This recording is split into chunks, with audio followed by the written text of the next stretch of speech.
And without Sean O'Halpine, Cork will need to find another star in the half-back line. So it's the makings of a great one, I think. Jamal, what's the view in Cork?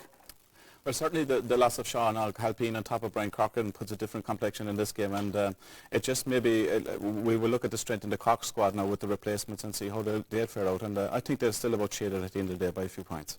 Okay, well, Páirc Chaoimh, always one of the most colourful venues for championship action, and that's especially when the sun is shining. Was set along by the banks of the Lee, of course, the tranquility outside, that's often in contrast to the fervour inside the ground when the action actually begins.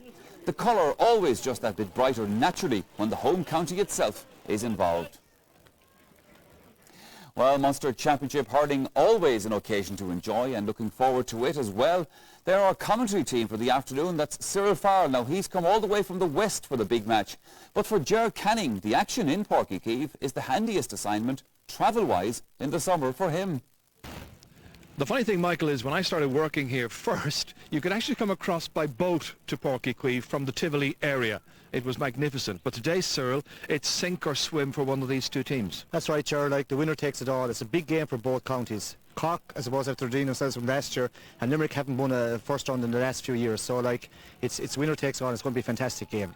Now, the team news, as we know, Derek Barrett goes from midfield back into the half-back line, and Pat Ryan comes into midfield. Yeah, well, Derek would have started off his underage career as a wing-back, winning All-Ireland against Galway, actually, as a wing-back, a fine wing-back he is. There was talks this morning that maybe Pat Ryan will go straight wing-back, but Pat will go midfield. He will attack from midfield as such. Landers will kind of help out the backs. It's like, you know, Sean Og is a big loss, and so is Brian Corcoran, but they're all very, like, Pat Ryan's a very good hurler in his own right, and while it's a weakened the Cork team, I think the resolve will be still very strong. OK, so it's Eamon Cregan versus Tom Cashman.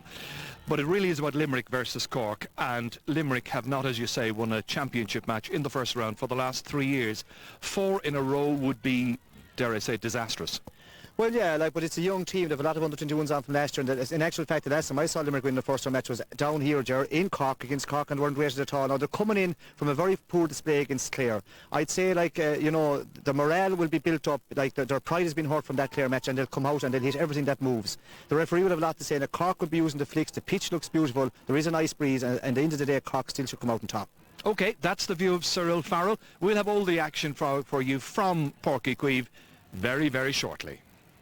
We will, of course, when Cork won the All-Ireland title 2 years ago, there was a feeling that this bright young side had the potential to dominate the hurling scene for a couple of years. Then, along came Offaly to change the script, and after that Jimmy Barry Murphy decided, well, that he'd done all he could in his period in charge. Now, another former star, Tom Cashman, well, he has the task of putting Cork's ambitions back on track.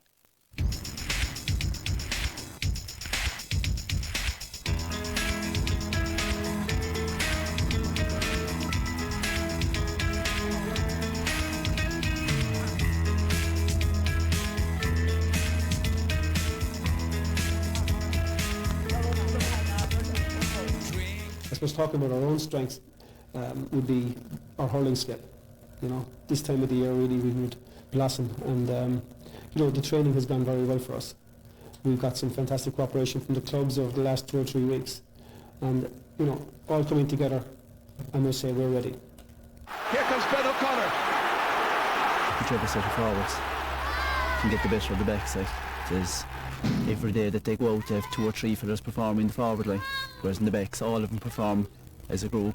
So I think it's whichever set of forwards can get on top of the back line that I say that's where the winning will be in it. Like, maybe we're slightly favourites to Limerick because we performed a bit better than them in the last couple of years in the championship. But at the moment in Munster, Tipperary and Clare are ahead of us, followed by kind of Waterford, Cork and Limerick on the same level ground, I would say. I go again, let's go, come on. Limerick, they're a very difficult team to beat. They have won in All-Ireland in 21 last year, so I think a lot of their players are coming through, and like they'll be definitely a team to the future. I mean, Eamon Cregan's record speaks for itself. But you know, I'm worried about Cork mostly today, getting our guys right. well, Brian is a huge loss, no doubt, but Brian, he's still training away with us, he's doing the running with us, and he's talking to fellas and he's getting them ready, so even though he's out, he's still kind of in it, like, and he's explaining to boys what to be expecting. Brian Corcoran has discarded the black helmet, thundering down the field. Well, Brian is listed as a substitute, and you know, we're hoping that we may, you know, get on without bringing him in today, because he did break a finger, His lack of match practice went against him. But you know, he may be able to come on and do a job for us if we have to bring him on today. Well, down around here we're 2 miles from the border, like. There's a lot of bent going on at the moment. We've our own club members here. There's a lot of them from Limerick. We've got a fella from Limerick playing with us. I just hope things go well for us on the day, because if they don't, we're in for a rude awakening when we come home. We'll get it for a month anyway. So hopefully we'll be on the right side of it. I don't know. I mean, if it happens, it happens. If we win, we win. If we don't, we don't. We're going to give it a huge effort. Like, you know, we're not going to leave any stone unturned. We've prepared well. This week now we're going to be winding down. The mood is good in the camp, but if it happens, it happens. The risks are massive. It's knockout. We're aware of that. And that's the way we prefer it. I mean, as far as I'm concerned, you know, I wouldn't be interested in any back door. You know, knockout, championship, that's my kind of game. That's what we're looking forward to. Yeah, Tom Cashman not interested in second chances, and he won't get one because it's all or nothing this afternoon. Well, very shortly we'll be heading across the border into Limerick territory. We'll be hearing more from Tomás and Pete and checking out what the local papers think about it all. That's all after this commercial break. Goliath, no way, say confident Limerick. Having met him, he says, we got a decent championship game. While on the Limerick side today, there will be a lot of eyes on Kieran Carey to see if he still has something to contribute to the Limerick cause. But in truth, Limerick's chances today will depend very much on whether some of the younger players in the side can carry the burden of responsibility. Limerick was always my county, and playing with Munster especially up through the years, then got playing with the county teams at underage and school level, and I suppose it's every youngster's dream to play for their county, and I'm just delighted to have the opportunity to represent my county. But there's no pressure on us. We're not expected to win. I suppose that's a good thing. After the Clare game, we were very disappointed. It was a big setback for us. You know, we had been going fairly well in the league, and we were beat by Clare and Galway, I suppose, 2 better teams in our group. But we picked it up from there, and the trend has been going well since. But there's very little talk about us, and you know, hopefully things will go well for us today. And if we get that bit of luck, maybe we might surprise a few people. James Moran firing it back in again. Taken down here by Butler once more. Second shot of the target, perhaps. No, inside and put over the bar by Brian Begley. If the under-21 team has a success, I think 8 members of that team is a lot to bring on to the senior team. And I think it's great justification to the lads like today. We're good enough to be called onto the senior panel. And I think it's brought a new freshness into the team as well. It keeps the older fellas on their toes too, I think, which is very important. We haven't had a lot of success in the last few years, but hopefully things are going to pick up. We have a young panel at the moment, and definitely I think the future is bright for Limerick. Jack Foley down towards his namesake Barry. Being watched over there by Diarmuid O'Sullivan. It comes back to Mark Foley, and Foley has struck it beautifully. That's a great point by Mark Foley. With a full stadium, it doesn't really matter where the game is on. I mean, we've been successful in Cork before, both a few years ago at senior level, and I think the under-21s drew there last year against Cork. So Cork are definitely, they're not unbeatable in their own home patch.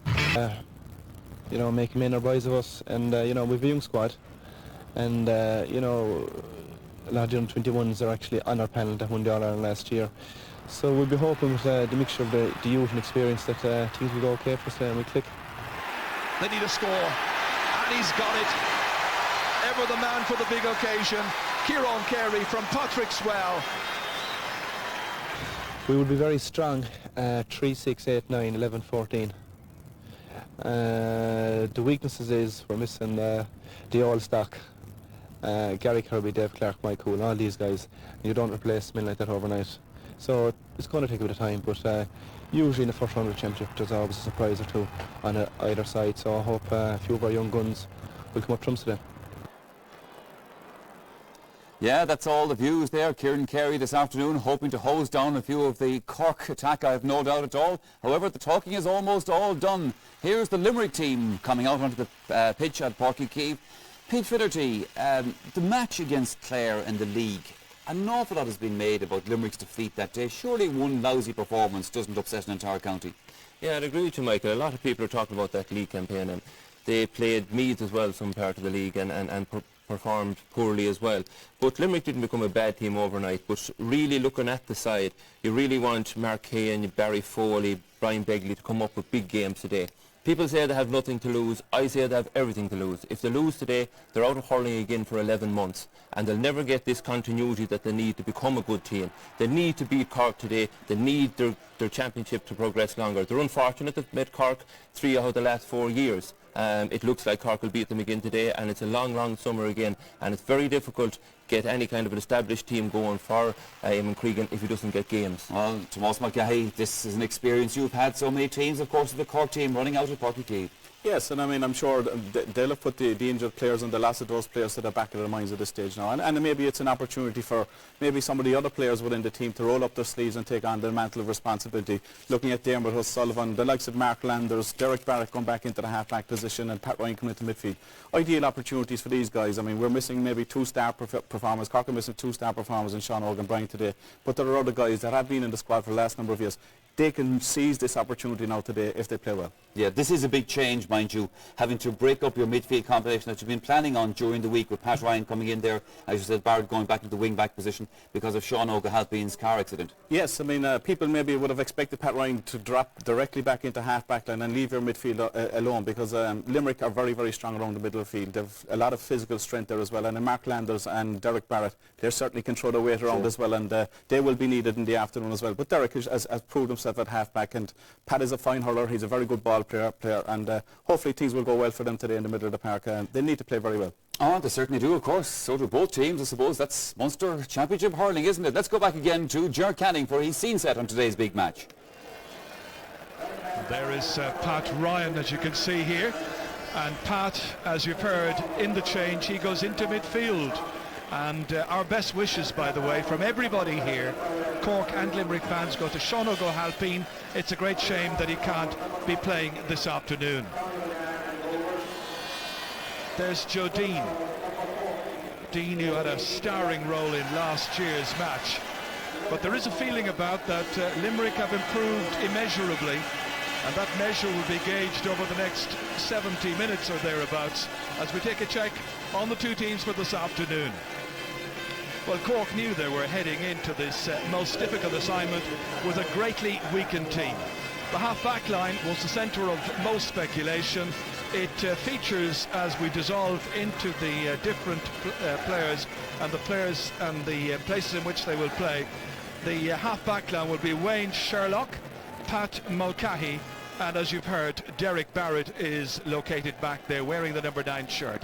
It will be Landers and Pat Ryan in midfield, while up front Alan Brown is in for Fergal McCormack at centre half forward, with Cork's hit squad of McGrath, Dean and O'Connor. That's Ben, of course, and he's in there in the inside forward line.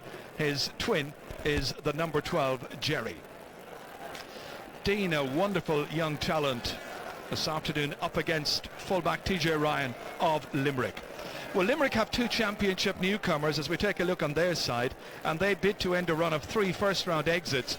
The under-21 success gives the county its greatest source of comfort. Now, Timmy Houlihan begins in goal after the Quaids, the late Tommy, and of course his cousin Joe, have had the number 1 shirt for a long number of years. Brian Geary is left cornerback, Kieran Carey is centre half, and it's James Moran and Mike O'Brien in midfield. Among the forwards, there's a debut for Paul O'Grady. Ollie Moran is now at number 11, and Brian Begley is joined by his captain, Barry Foley, in the full forward line. And a lot expected of Brian Begley, and this is the man here, Barry Foley, who scored 4 points in the 1996 All-Ireland final against Offaly, when of course the Offaly team was managed then by Eamon Cregan. 4 points all in the first half, didn't score in the second, and he was taken off, such as the slings of arrows of outrageous fortune, etc. Cyril, your views? Yeah, it promised to be a great game. The Cork are a bit unsettled with that half-back line, there's no doubt about that. But Pat Ryan, while not wishing anyone injuries, will be delighted to get a chance, because 2 years ago, Keith Felt had said that he should be on that All-Ireland winning team, and he wasn't, so now he's got his chance today. Derek Barrett goes back wing-back. He will be at home wing-back, because he's won minor and under-21 All-Irelands back there. He'll actually like it back there. So Cork are still favourites. It'll be interesting, Ger, to see who wins the toss, because I expect that if Cork win it, they'll probably go against the breeze. It's a pretty nice day here in Cork. Little overcast, breeze blowing from left to right, and we have yet to have the toss. It's coming up very shortly now, as you can see. Referee Pat Horn, the rival captains there, Ben O'Connor, and of course Barry Foley, both of them wearing number 15. And let's just see who wins this and what decision they come up with. Play as they are, it seems. We'll be back with the action very shortly from Páirc from the Guinness Munster Hurling Championship. All right, thanks, Gerard. Now we're going to take a closer look at these two teams. Now, we normally get our panel to highlight players who might have a big influence on the afternoon. However, this week, Tomas has highlighted a couple of players who will be notable by their absence.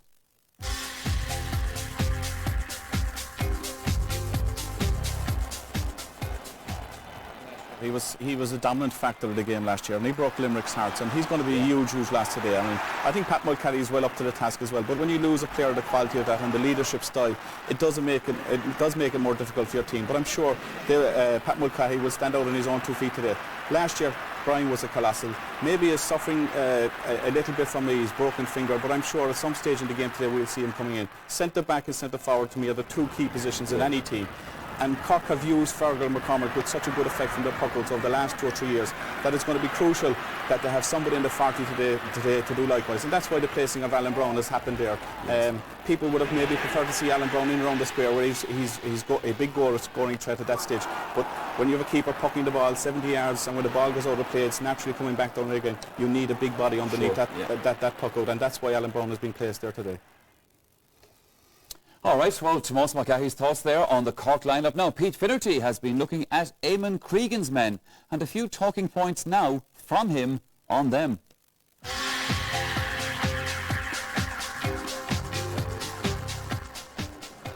This Cork team has gone from strength to strength. 5 years ago they played Limerick in Páirc and lost. Jimmy Barry Murphy had a horror day that day. Today Tom Cashman stands in. He gets a team that's established, that's strong. They have leaders in defence like Diarmuid O'Sullivan, and Pat Mulcahy will be expected to give a big game in the absence of Sean O'Halpian. Here we see O'Halpian who will be missed drastically by them today, especially in the absence of Brian Corcoran as well. Joe Dean is one of the little nifty players that has established, and Shawnee McGrath is another one that can score from any side of the field. Limerick will have fond memories of playing in Páirc because the last time they were here they beat Cork, the first time Cork were beaten in Páirc in a long time. But it'll take a huge game from Limerick to do that. They are capable of doing it. They are physically stronger than Cork. Mentally, will they be as strong as the question? OK, now you've asked yourself all the questions. You've put some of the conundrums there. But are Limerick good enough to win it? Can they win today? They can win today. Of course they can win today. Anybody playing a championship game with a team as good as Limerick have can win. But they will have to get everything right. Cork will have to get 90% right, and they can still get through. They can get through because they have a stronger panel, they have more established players, they've won in All-Ireland.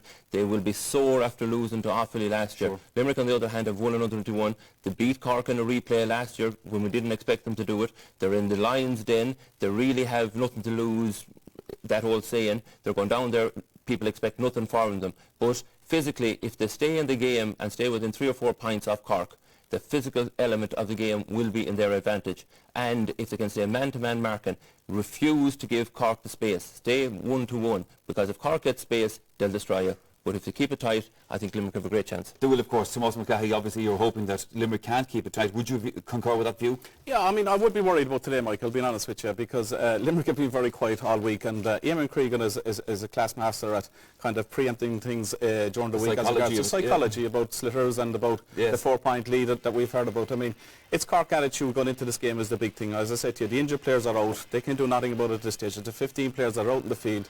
Every one of them are going to have to take on the leadership role, take on the matter of responsibility, and they're going to have to match Limerick with shoulder to shoulder for full endeavour for over the 70 minutes, because that's what's going to need. I mean, as the game opens up, you would like to see maybe the likes of Joe Deans and the Shawnee McGraths and the Ben O'Connor getting more possession, getting clean possession. But the first 10-15 minutes, they're going to match Limerick for everything. Well, we saw a young Limerick man smiling in the crowd there at Páirc. Will he be smiling a little bit later on at about 5 o'clock? That's the big question. That's time for us to go to our commentary team now for commentary on the big match. Back again to Cyril and to Ger. It's time to get down to the real action. The start of the Guinness Munster Hurling Championship. The teams parading around behind their respective captains. It is a really good day here. A little bit of rain earlier on here in the Cork area this morning, but that's all dried up. And a breeze that is blowing down the field from left to right. It's fairly significant as well for what is, after all, the 57th ever championship meeting of Limerick and Cork. What a big day for Timmy Houlihan there, the number 1 for Limerick. He was minor, he was under 21 and senior last year. A terrific young talent. But this is a big day for him and for Tom Cashman here. First day in charge in a championship match. And for Eamon Cregan, it's a huge test as well, having been manager for the last 3 years and Limerick failing to get through the opening assignment in each of those 3 years. So this is a big day for both of these men, both of these teams, and all the spectators who turned up here in their thousands. They've come by road, and in many cases they've come by the tunnel to make their way to Páirc. Fergal Ryan there, John Brown, Wayne Sherlock, that's the new man in there, Pat Mulcahy from Newtown Shandrum, who are the Cork County champions, and as such have the right to nominate the captain, and that is Ben O'Connor, their number 15. Eamon Cregan has done a terrific job over the years with so many wonderful teams. He's devoted himself tremendously to hurling and to camogie as well, and he wants to make sure that today Limerick get through to the next round of the championship, where they will be facing Waterford, and that match would be in Thurles, and I have an idea that Eamon would prefer if this match was in Thurles as well. It's going to be Limerick who will play with the aid of the breeze for the opening 35 minutes. Limerick in the huddle. Cork have gone into their positions. The Castle Lions pipe band about to strike up the national anthem.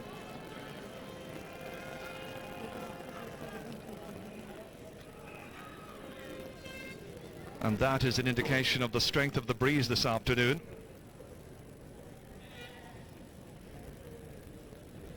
So the question is, have Limerick got the forwards? Can they get through this Cork backline?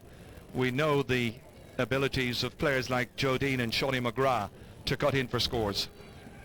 And there is a minute's silence before all of that.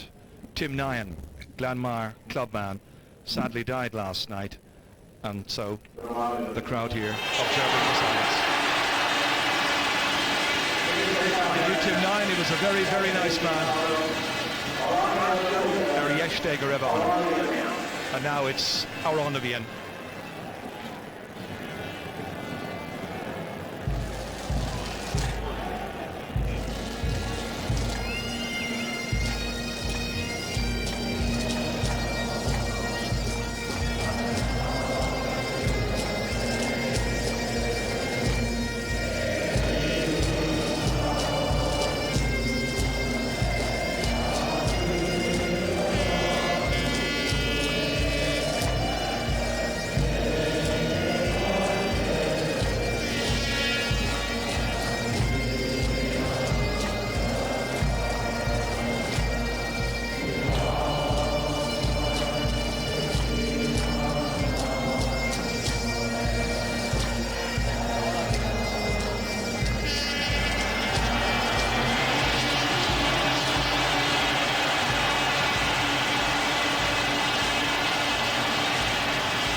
Players stayed in a huddle.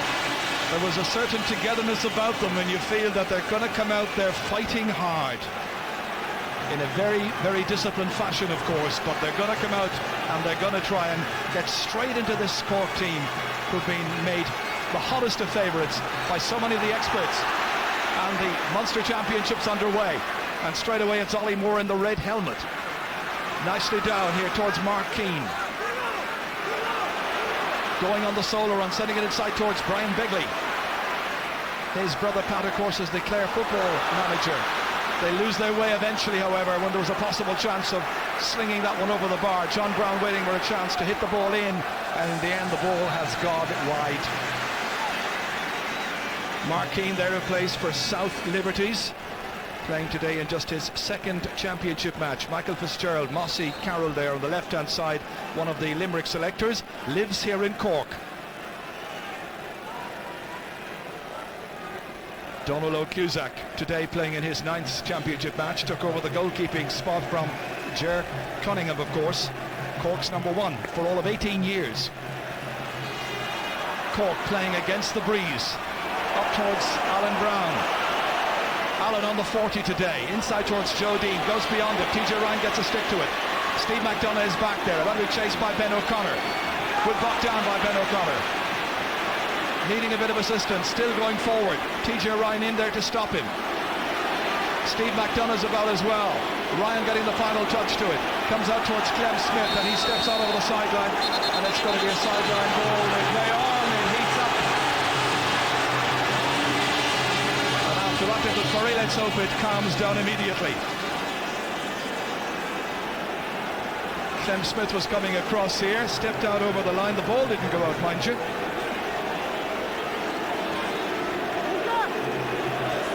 It's going to be a line ball. Cork will have it. Cut in here well. In towards Jodine, looking for the opening score. Back it comes towards Jerry O'Connor. Broken down by Shawty McGrath. Alan Brown's about as well. Here comes McGrath once again, stopped by Timmy Houlihan. They're rolling after him and it's gone wide.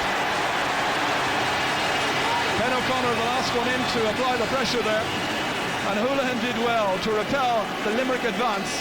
There they were, breathing down his neck, the Cork advance I should say, but they couldn't get it on target, and it was Ben O'Connor who finally hit that ball out over the line and wide.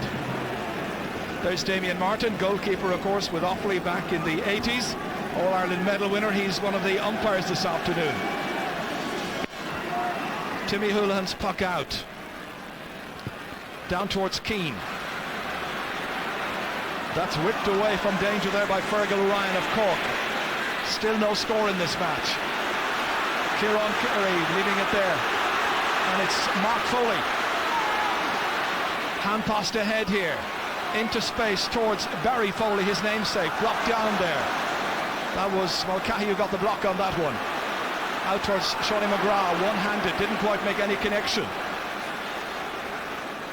And this is Pat Ryan, the Sarsfield's man, drafted into midfield.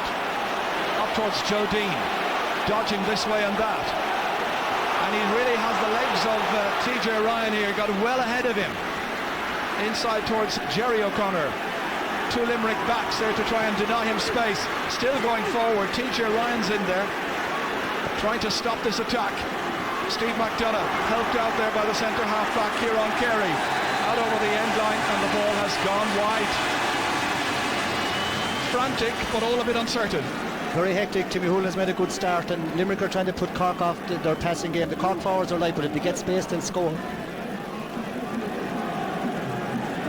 Eamon Cregan's gone back there to have a word with his young goalkeeper Timmy Houlihan, the 19-year-old, the youngest player playing in today's match. Huge occasion for both these teams.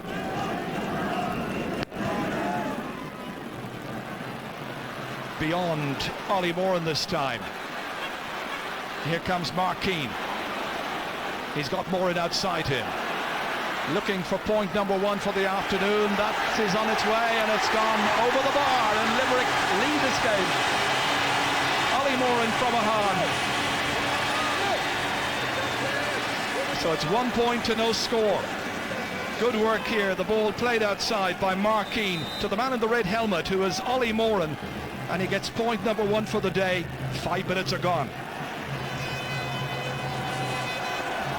Donald Cusack picking out the unmarked Pat Mulcahy, an inexperienced inter-county player at championship level.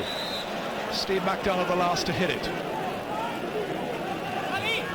Eamon Cregan out there on the sideline playing each and every ball with all of his players.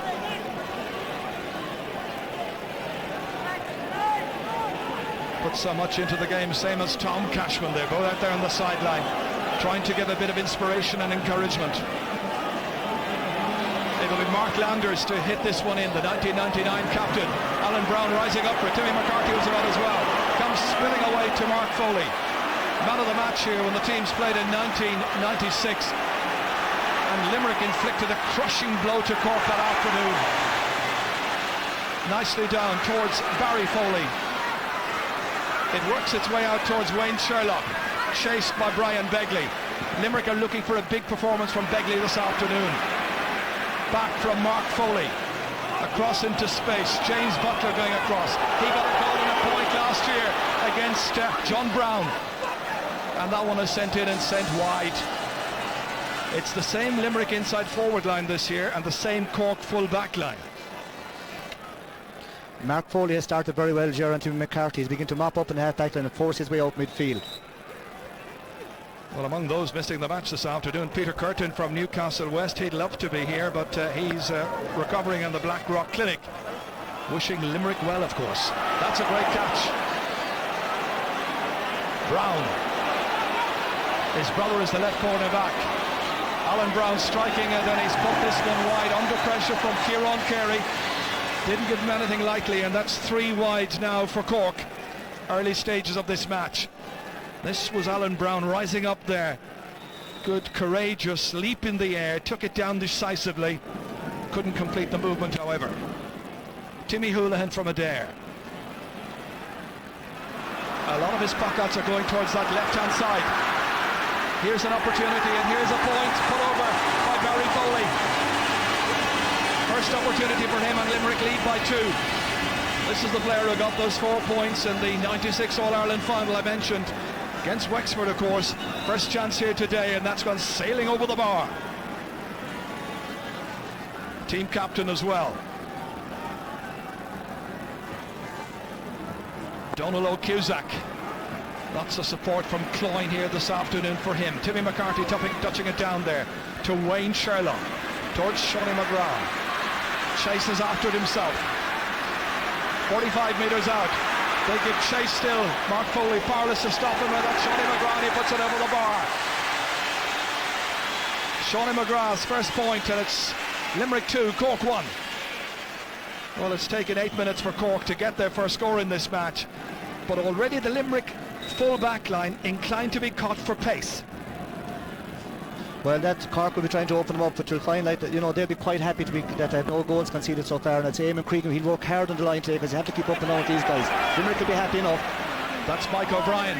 Good catch, and that has gone just to the left. Mike O'Brien. He was on the 98 All-Ireland winning intermediate championship team for Limerick, and that of course was coached by the late Tommy Quaid. Much missed.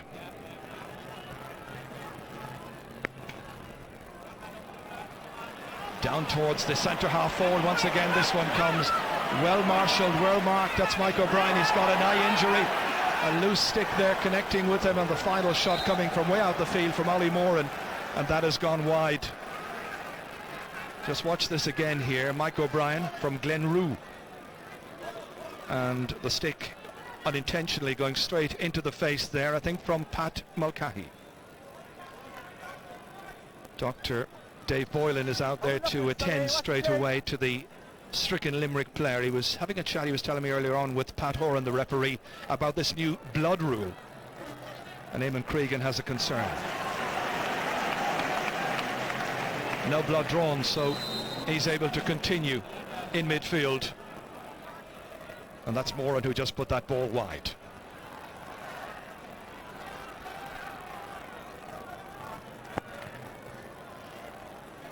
Straight through the centre once again. This time it is James Moran from Ahana's chasing after it. Mark Landers getting there first. Now Pat Ryan. A snapshot, and he's put it over the bar, and the teams are level. It really was made look terribly simple there, but terribly direct by Cork. And this is, I think, one of the reasons why Pat Ryan was placed in midfield and not at left half back. He's always good for a score or two. Yeah, he'll go forward, he likes doing that, you know, and that's what he'll do all day. Whereas Landers inclined to go back, they'll probably complement to another midfield. Pressure on the half back line. John Brown lets a sail over his head into the big man. Brian Begley.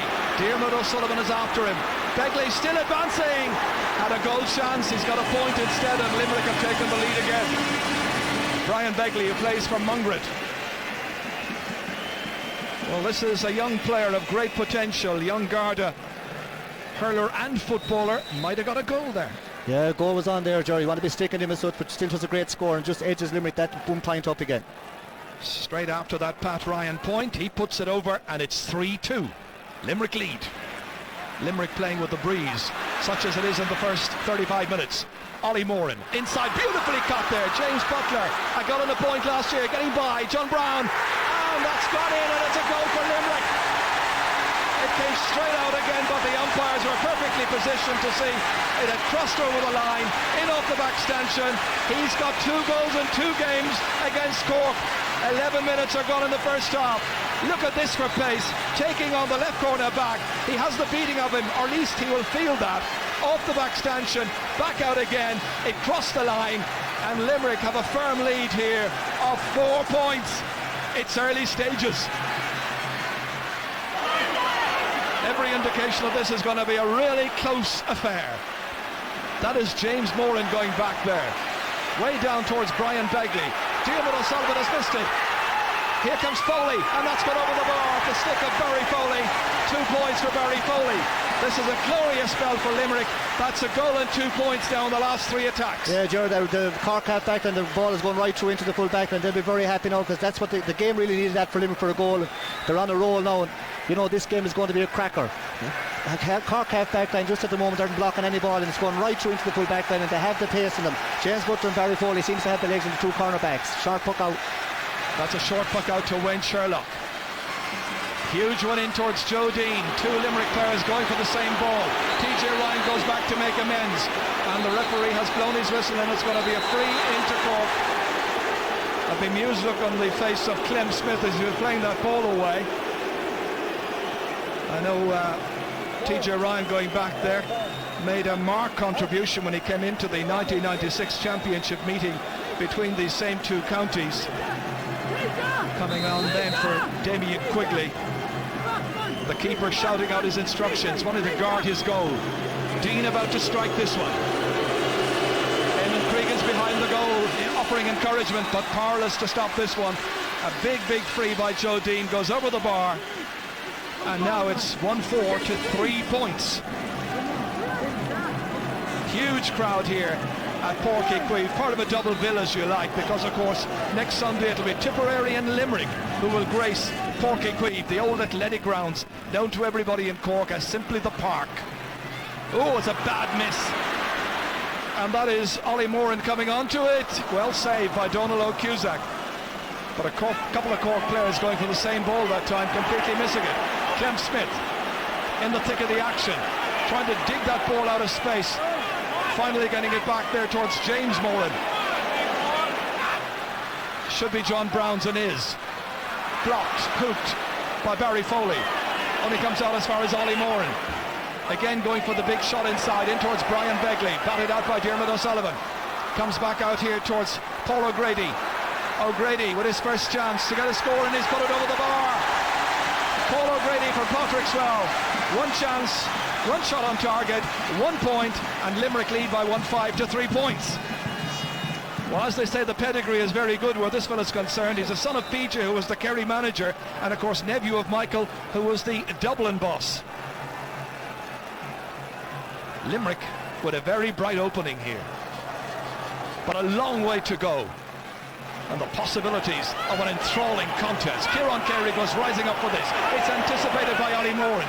Back down into the Cork full back line, and Begley's doing well against Diarmuid O'Sullivan in the early exchanges. Can't quite dish it out there to other players who are hanging around waiting for the pass to come their way, and the referee will probably throw the ball in. Both full back lines are creaky. Yeah, Joe, you can see there, like, they're under pressure every time the ball goes through it. I think the Cork selectors might change that half back line because it's going right through, else they might settle down. Cork get it back out again here, and it's with Wayne Sherlock, the Black Rock man, playing at the Black Rock end of Páirc, taken by TJ Ryan. Getting it away there, out to Clem Smith. Down beyond Grady this time. Great catch.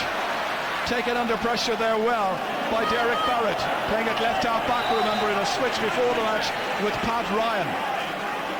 It's Limerick's ball. It's frantic, it's frenetic, but it's exciting. Beautifully taken away by Clem Smith. Outside here towards Mike O'Brien, 2 great rivals. In there deep, stopped by Diarmuid O'Sullivan. The fullback is stopped, gets the ball out momentarily, at least a few seconds. Fergal Ryan to pick it up, and it's going to be a free out to Cork. But the fullback had to make the catch that time, and he did it well.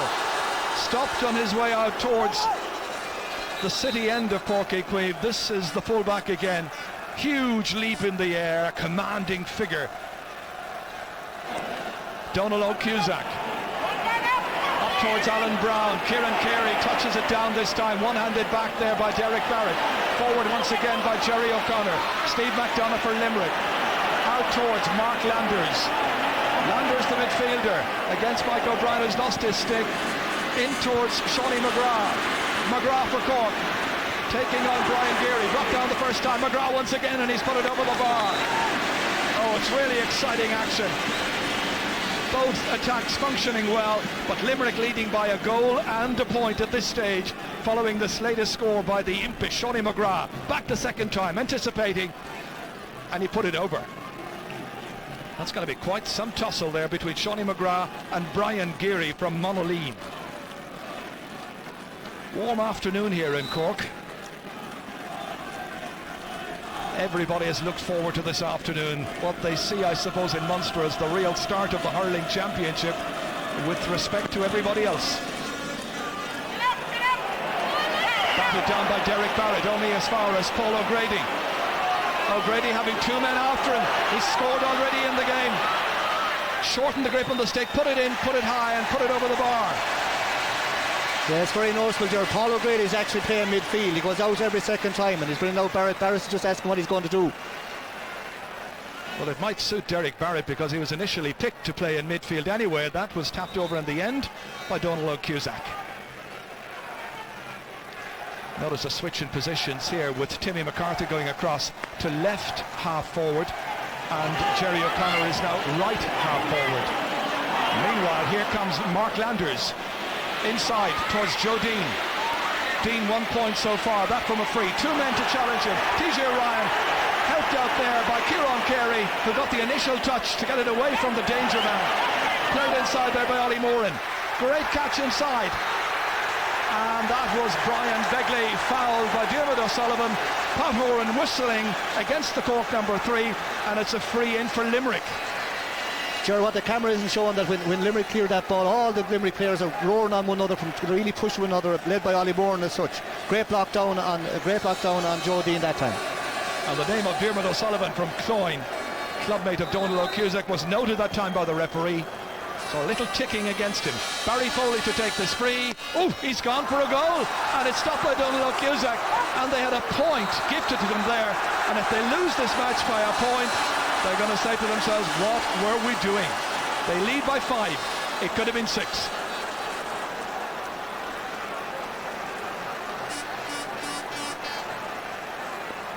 Well, this was a stop once again by Donald O'Cusack. The ball has been pucked back out again. Struck away by Mark Foley. Down towards Barry Foley. Trying to roll it up onto the stick. They try to work it inside. Mark Keane, and he is dragged back, and it's going to be a free in for Limerick. So at the second time of asking, they've got a chance to put this one over the bar. And the referee has the notebook out there. Brian Begley. I think it's going to be a yellow card, and Wayne Sherlock as well. Wayne Sherlock, number 5 for Cork. Just to wait to see what colour the card is going to be. It looks like it's going to be yellow, and is. This was for an off-the-ball incident. Referee, very vigilant, spotted it. Free into Limerick. It's going to be Paul O'Grady who will strike this. Donald Oak stopped the last one.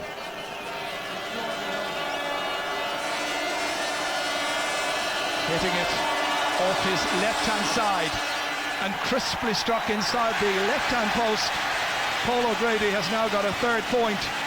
1 from a free, 2 from play. And Limerick looking very good during the opening 20 minutes of this match.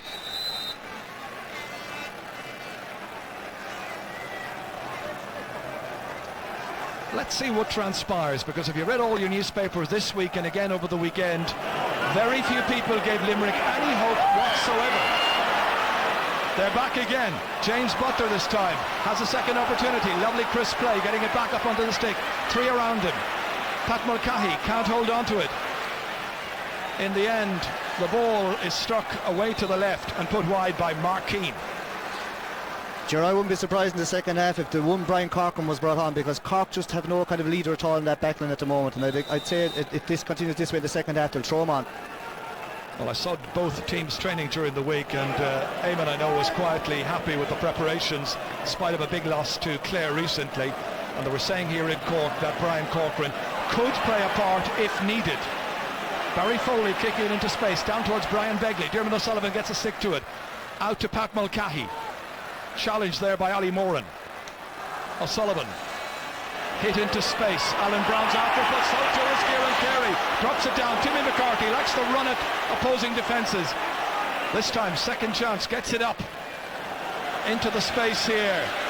Ben O'Connor racing after it, and the man who might get there first is the number 2, Steve McDonough.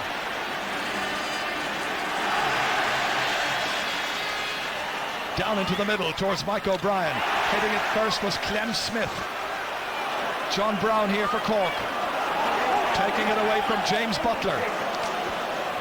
Into the inside forward line. Timmy Houlihan rises up. He's a good young goalkeeper.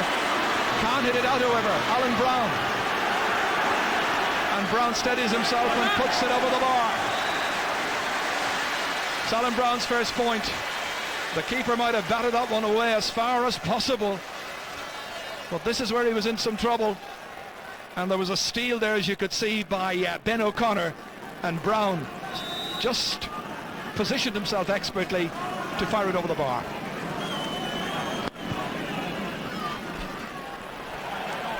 Pat Mulcahy only straight down there as far as James Moran. Huge one in, it's gone wide, and that is now 6 wides for Limerick and 3 for Cork. 1-7 to 5 points.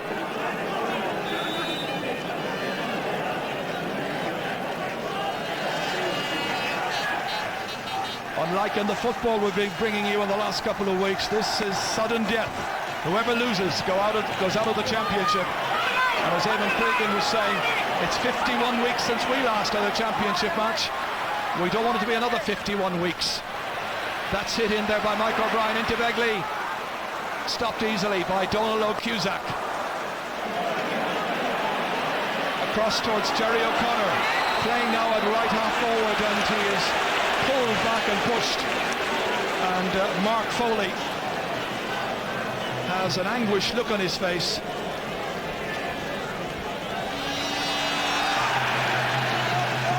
It's going to be a free into Cork, which Joe Dean will take. Mark Foley has his number recorded by referee Pat Horn. Breeze behind him, not a very, very strong breeze. And that is on target. A second pointed free by Joe Dean, and still 4 points between the teams. You just get the feeling, Sir Old, where Tom Cashman's team is concerned, if they can hang on in there, fair enough. But this is Limerick's period of supremacy, and they need to put Cork away. That's true, Jerry. Tom will be quite happy if they're just able to stay with them. That's the first time that Cork got 2 scores in the run. Tom has been out to his midfielders to get more into the game, but here come Limerick again. Pressure back in again on Diarmuid O'Sullivan. Begley's on the ground. Just incidental contact, really. Here comes James Butler. And that is just inside the right-hand post, and it's gone over. It's another point for Limerick. And that is a goal and a point now for James Butler, replicating his score from last year. His goal after 11 minutes. And now here we are, 25 minutes into the first half, and he's got a point. He's playing well. He's been a handful for John Brown. Donald O'Cusack straight down the middle. Everybody going after it. Swept away there by James Moran. Kicked back in there by Derek Barrett. Here's Mark Landers taking the shoulder from Clem Smith to Timmy McCarthy. Firing it towards the left. Dean's after it. Timmy Houlihan coming out here. An enormous occasion for a young player, but a very confident young goalkeeper for all that. Down towards Mark Keane of Limerick. Hand pass into space towards James Moran. Whipping it way down towards Brian Begley. Diarmuid O'Sullivan rising it up onto his stick. Released into midfield towards Mark Landers. Missed completely there by James Moran, getting assistance from Mark Foley. Down towards Brian Begley. Diarmuid O'Sullivan casually going back there, making it his. In for Mark Landers. Towards Shawnee McGrath. Brian Geary is his marker, remember? 2 men after him. Timmy McCarthy tussling here with Mike O'Brien. O'Brien for Limerick. Good catch.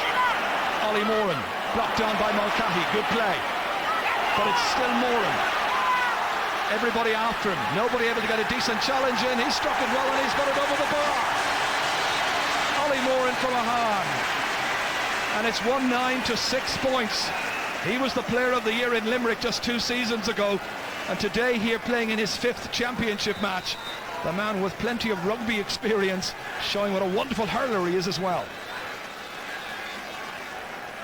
Well, everybody, I think, captivated by this particular contest so far. Limerick leading by 6 points. But they haven't won a championship for quite some time, but they're doing okay here. Cork, the 1999 champions, last year beaten in the semi-final by Offaly. An awful lot at stake here. Kieran Carey, the man who's come back into the colours, back at centre half back. Who'll never forget that great point he scored against Clare in the Munster Championship some years ago. And right now this shot is put in by Barry Foley. Might have got it on target. He's got 2 so far. At the moment, Limerick are completely on top. Ollie Moore and these guys are thundering into the game. Like, they want to be putting more scores on the board, really, because they are on top around midfield or half forward line. This was Ollie Moore, and that was blocked by Pat Mulcahy.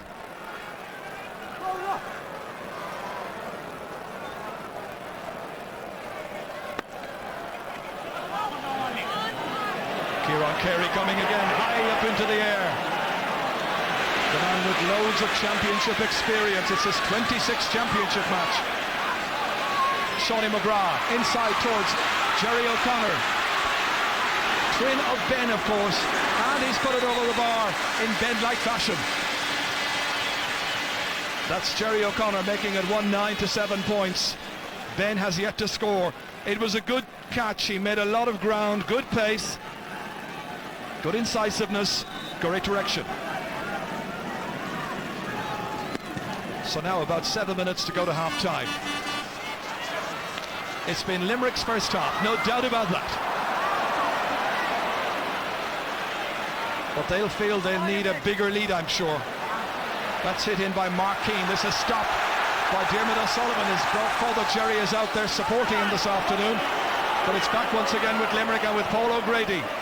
3 points for Paul so far, and that's his weakest effort to date. Still in play. Diarmuid O'Sullivan beating Begley to it. And a block as Brian Begley was on the ground. Out to Mulcahy, and you could hear the supporters on the ground saying, away, away with that.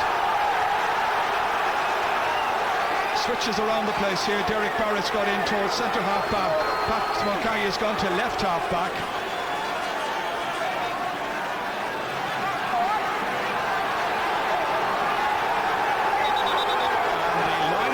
Is going to throw this ball in after all of that, but Cork are taking remedial action, feeling they have to do so. Fergal Ryan, concerned look on his face, and there is a blood injury, and I think it's to James Butler, and he's being replaced instantly, and they've got a fresh man to come in, and the fresh man will be Jack Foley. Good thinking by Limerick to have a man ready to come in instantly. It's going to be a line ball after all of that. O'Grady striking it in. Crossover there towards Mark Keane. Wayne Sherlock, the nearest to him, number 5. Good dodge. Good strike, but not on target. And Cork are about to make a change also, I can tell you. I've noticed that Kevin Murray is being prepared just down here in the area. That's it. He'll be coming on for Timmy McCarthy. Both sides allowed to use 5 subs. Tom Cashman and his selectors have decided it's time to take serious action instantly. Timmy McCarthy wasn't going well. He'll be very disappointed with all of that. But Kevin Murray comes in, made his debut in the championship in '94 against Limerick and scored 2 second-half goals. Donald O'Cusack to strike it. 5 points between the teams. 4 minutes to go to half-time. Limerick leading. Kieran Carey, one-handed. Steve McDonough. 2 old playing colleagues. Back to Clem Smith. Clem is playing his 3rd championship match this afternoon. That's added to their well. By the man in the corner, the team captain Barry Foley. It comes out to Mulcahy. Good hand pass laid away there beautifully towards Derek Barrett. And Kieran Carey is having a wonderful match at centre half back. Here's Wayne Sherlock, almost clipped away from him there by Mark Keane. Keane trying to get in for a scoring chance here. I think he was just a little bit put off by the fact that there were a couple of Cork defenders close to him and didn't look the most confident.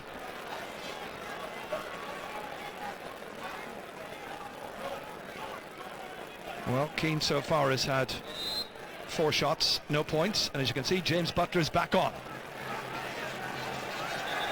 Dr. Dave Boylan, who's from Middleton here in Cork, did the running repairs there immediately. He's on the field right now.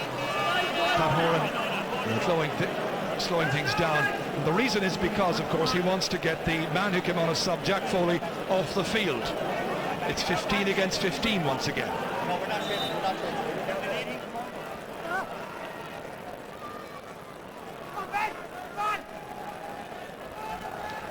Donald Oak towards Jerry O'Connor. Won well once again by Mark Foley. Limerick are really, really well up for this match. Inside towards Dean. Spills back out again to Clem Smith. Oh, that's a high challenge by Dean. Referee noted it, has noted his number as well. Stick quite high, dangerous. Free to Limerick, no booking. The referee going across now to his linesman here, I think to indicate how many minutes are going to be left at the end of this first half. We haven't seen that just yet. Cork with a lot of improving to do. Fergal Ryan. This comes back out here well towards James Butler, the man who had off for injury. He's put it wide. Far, far too many wides for Limerick. That is 10 wides now in all. They've had so many opportunities, Cyril. Yeah, they're very much on top, job. They could rule all these misses because they're putting these wides and they should be putting them on the board as such. Cork are just hanging on into the game. Young Din O'Connor is out wing forward as well now, so they're trying to drag them around. Kevin Murray's gone in corner forward. Just to let you know that there will be no extra time at the end of this first half. Limerick have made 24 chances, Cork 13. It indicates very clearly the supremacy of Limerick and the amount of work that Cork are going to have to do. But they will still have 35 minutes of the second half. Up towards Kevin Murray this time, being marked by Steve McDonough. Close to the sideline, going by 3 men, fouled in the end, however, by Mark Landers from Killin. I say Steve McDonough there used all his experience to get that free. Was travelling. If he wasn't going to get the ball away, he was going to get something out of it, and he did. TJ Ryan has come from full back to take this free. A real belter. Down towards Brian Begley. Holding on to it. Doing well against Dermot O'Sullivan, and he's put it over the bar. That's 2 points now for Brian Begley. And it's 110 to 7 points. Limerick lead by 6. And the Limerick fans are absolutely enjoying themselves here at Páirc, where of course they had a huge win back in 1996. And they had a terrific win against Cork in their own ground, the Gaelic grounds, back in 1994. In both years, they reached the All-Ireland final. The referee has been down having some words down there in the Cork goalmouth area. What has happened there, Joe, is that Dermot O'Sullivan was complaining about being shown around by Brian Begley. Went out to the ref and said it. The referee didn't like it, went back in and warned him. Well, we're into injury time. We know that there wasn't to be any time added on. There isn't. And Limerick have had a very, very good first half. They've been much the better of the two teams. Their goal came after 11 minutes, credited to James Butler. Like last year, he got in there and snapped it into the back of the net. And Cork, with a lot of problems to iron out. Remember, they're without 3 of their All-Ireland winning team The starting 15, that is, from 1999. Half-time here, it's Limerick 110. It's Cork 7 points. Well, we were wondering what kind of an effort Limerick would put on today. Pete Finnerty, league form, aye. Yeah, out the window. Limerick at this moment are by far superior to Cork. They look like the team that won the All-Ireland 2 years ago. They're committed, they're direct, they're focused, they're confident. They have had a lot of wides though, which they might ruin the second half, but at the moment it's all Limerick. Neutrals would say to us that it's still anybody's game. Cork, of course, can turn this around, but if you're a Cork man, you mightn't be too comfortable now at this stage. No, I mean, the areas that I covered there before the start of the match, the centre-back position and centre-forward, it seems to cause us problems again, and there's too many gaps there, and the balls are raining down on top of us, and there's nobody covering, so there's a lot of talking to be done at half-time. Certainly, the forwards have got to get into the game more, and Limerick are showing the hunger, the endeavour that you need in Munster Championship. They're chasing impacts, and we didn't sit there in the first half. One ball was backed down by a Limerick guy, there was another guy onto the breaking ball, blocked down the Cork defender again, and they eventually won a line ball for themselves, and that's the commitment that you need to win a Munster Championship match. Cork will need to up their game substantially in the second half if they're going to get victory, and at this stage just struggling in all areas of the field. They are, but they have 15 minutes to get it all sorted out now before they make the effort for the second half. We have more talk about this game after the break.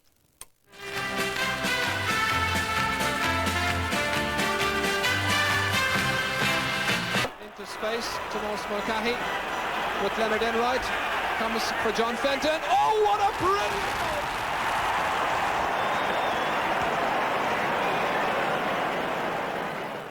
Great memory from the past there. Now, if you have any thoughts on today's game or any other aspect of Gaelic games, our email address is gea@rte.ie. And also don't forget, of course, to check out our website. It's www.rte.ie/GAA. Now, let's have a look at the statistics from that first 35 minutes of pulsating hurling. Limerick lead by 110 to 7 points. There are 4 frees from each side. Now Limerick, we've made the point here before the break about the number of wides that Limerick have had during the course of that game. 10 wides against Cork 3, no 65s, and there's been 1 yellow card from each side. Booked for Limerick was Brian Begley, their full forward, and Wayne Sherlock, the wing back of Cork, with the 2 players shown yellow cards in the course of that. Now let's head back down to Páirc for the moment. Jim Carney is down there. He has some interesting people for us to talk to.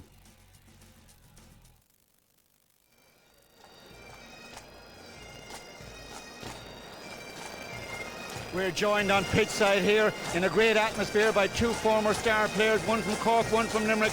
Outstanding hurlers in their day, Justin McCarthy and Jimmy Carroll of Limerick. Justin, can I put it to you first of all that Limerick are going harder for the ball in this game so far? Yeah, they're way more committed and first to the ball, attacking the ball more. Cork are standing back and waiting for something to happen. Their backs are well exposed and they'll have to get a grip there to get back into this game. Forwards are not getting enough of the ball. Midfield is doing only fairly enough, but certainly the full back line and half back line were well exposed and haven't started hurling at all yet. If there's any consolation for Cork, Justin, it may be that Limerick have shot 10 wides to Cork's 3. 10 wides, some narrow wides could be costly. I still feel that Limerick might need another goal to beat Cork.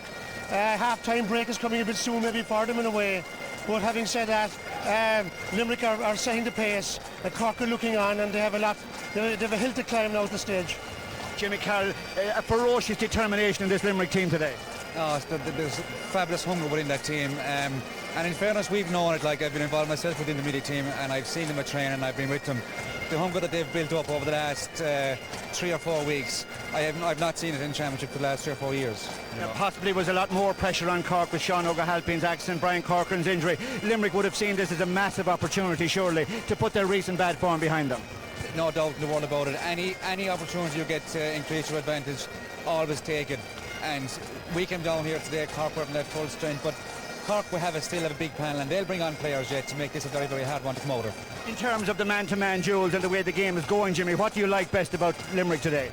Well, the old thing we're always told from starting off is that the main positions in the field, what's down the middle, Limerick are winning them. I was delighted for Brian Begley. He tries very hard. He hasn't got the shall we say, the acknowledgement that he deserves, and I think he's playing better today than the other full-back, you know. Justin, can Cork still do it? Cork can still do it, but they have to up their game considerably in the back line up along, and they'll have to get scores.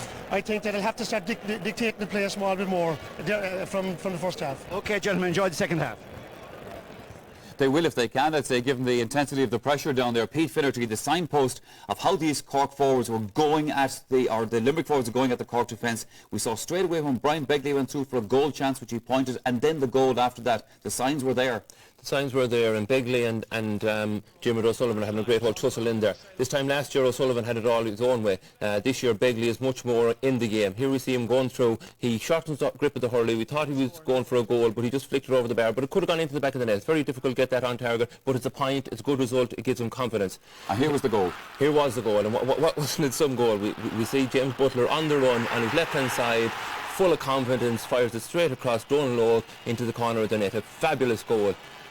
That takes great confidence to do that. And this Limerick team, last year, Limerick would be huffing and puffing and belting and scalping and going nowhere. They're focused this year. Their energy is in one thing, and that's the ball. They're going forward. They're confident. Their half-back line is on top. Their half-forward line is on top. When they get a ball, they're not afraid to have a shot. OK, they're missing the shots. But when the second half comes, if they tighten up a little bit in the shooting department, they're going to be very, very hard to catch. So much to admire, Tomas, about them. I mean, Paul O'Grady has had a fantastic first half, and the way that he's taken a couple of the points that he got. Yes, I mean, the goal settled them down, I think, a lot, and their confidence grew then at that stage. So when the ball was breaking, I mean, they were very quick to react and onto a breaking ball. But, I mean, that's bad play by Cork. I mean, batting the ball down, and there he is, Paul O'Grady, straight onto it, and he leaves 2 or 3 players in his wake and just taps the ball over the bar at his ease. And a fabulous score from Limerick, but like Cork backs would be asking the question, there you are, look, Timmy McCarthy and Pat Mulcahy chasing him back, nobody coming across to take the player out, or maybe trying to intercept the ball at that stage. And it's just too easy for Limerick. I mean, they're running through, and I'm sure in the dressing room at half-time with Tom Cashman, there'll be a lot of harsh words said. The most significant point, I thought, of the first half, Pete, in emphasising this Limerick determination was the next point we're going to see by Ollie Moran. I mean, what determination on this guy? Yeah, Ollie Moran was playing centre-back last year, and he was asked to go up and do a job at centre-forward, and I thought he was going to do a breaking job, and they didn't have the ability to be able to score. But here we see him being blocked down by Mulcahy. Does well, recovers the ball, sees a tackle coming straight through with determination, looks up and ball over the bar. That's a great score. And when you have your centre forward and your full forward and your centre back and full back working well down the middle, winning possession, that's when you're doing well. Ollie Moran is having a fantastic game there. Pat Mulcahy is having a bit of a nightmare, and I say we'll see Brian Corcoran very, very soon. I think you might see Brian Corcoran very soon. The word is that he has been called into the dressing room, I would say, to make preparation for the second half. We'll find out after this commercial break.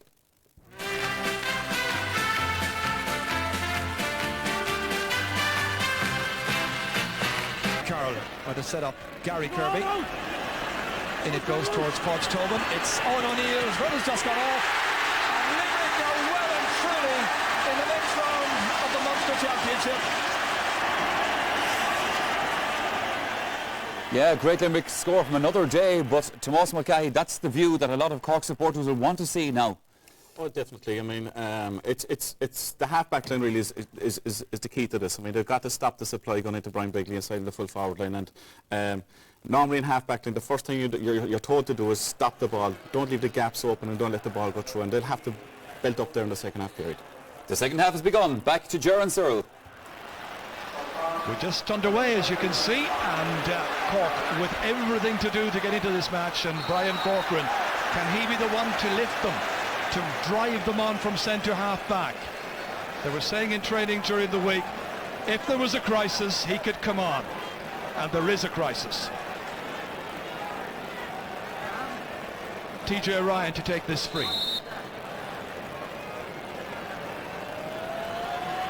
Once played among the forwards, now the full back for this team. That's missed by Derek Barrett. Fired in there towards the inside forward line of Limerick. Brian Begley. They've got a lot of the ammunition in the match so far. It's Begley again. Inside beautifully to Foley. Blocked down well. And Brian Corcoran got a block on that one as Barry Foley was attempting to strike it in past Donald O'Cusack. But Cyril, you have to say, they have had so many chances, Limerick. Yeah, Gerard, they have a lot of chance, but they have their pattern on the game. They've imposed their will on top of Cork. It's up to Cork to get theirs going. Be interesting to see where Donald Oakes puck out will come this time. He'd probably go for distance. Pat Mulcahy has gone to left half back. Brian Corcoran has gone into his usual spot of centre half back. Here comes Clem Smith. Kieran Carey leaving it there for James Moran. Up towards his brother Ollie. Score of 2 fine points in the first half. Diarmuid O'Sullivan here, coming out like a tank. lifting the crowd, and he's put it over the bar. What an amazing point by the fullback. If that doesn't let Cork nothing, will he came through like a JCB and he shouldered out on his way. A fantastic score. When he comes out, when you hit him with a shoulder, you better hit him properly. He's so strongly built, and this was beautifully directed. That was from well inside his own 45-metre line, really. So Cork getting the first point of the second half. Jerry O'Connor now. Scored one earlier in the game. His brother Ben, the captain, yet to score. Mark Foley here. Tremendous contest. Across here towards Paul O'Grady. Stopped by Pat Mulcahy. Down in towards the corner. Joe Dean trying to keeping it in there, but not keeping it in terribly well. And instead it's TJ Ryan who has the opportunity to play it away down.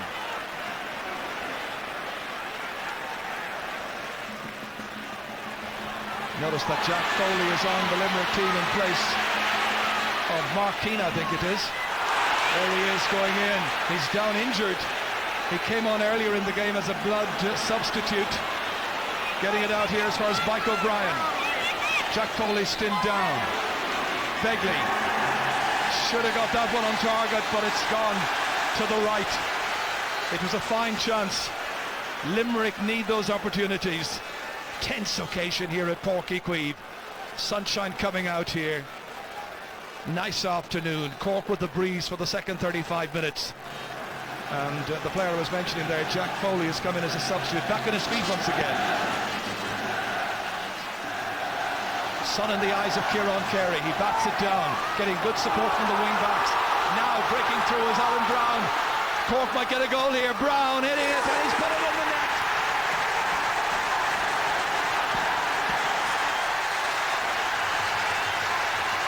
Four minutes into the second half, Alan Brown got the latitude to go by Kieran Carey, and it's 110 to 1-8. Cork are right back in it, and this is how it came about. Huge gap opening up in there. Brown going towards his left, striking it on the ground, in past Houlihan. They leap in the air, and Cork are within 2 points of Limerick, and only 4 minutes gone of the second 35. This will test Limerick. They want to get this puck out because they're under pressure. They're under huge pressure. Knocked down by Wayne Sherlock.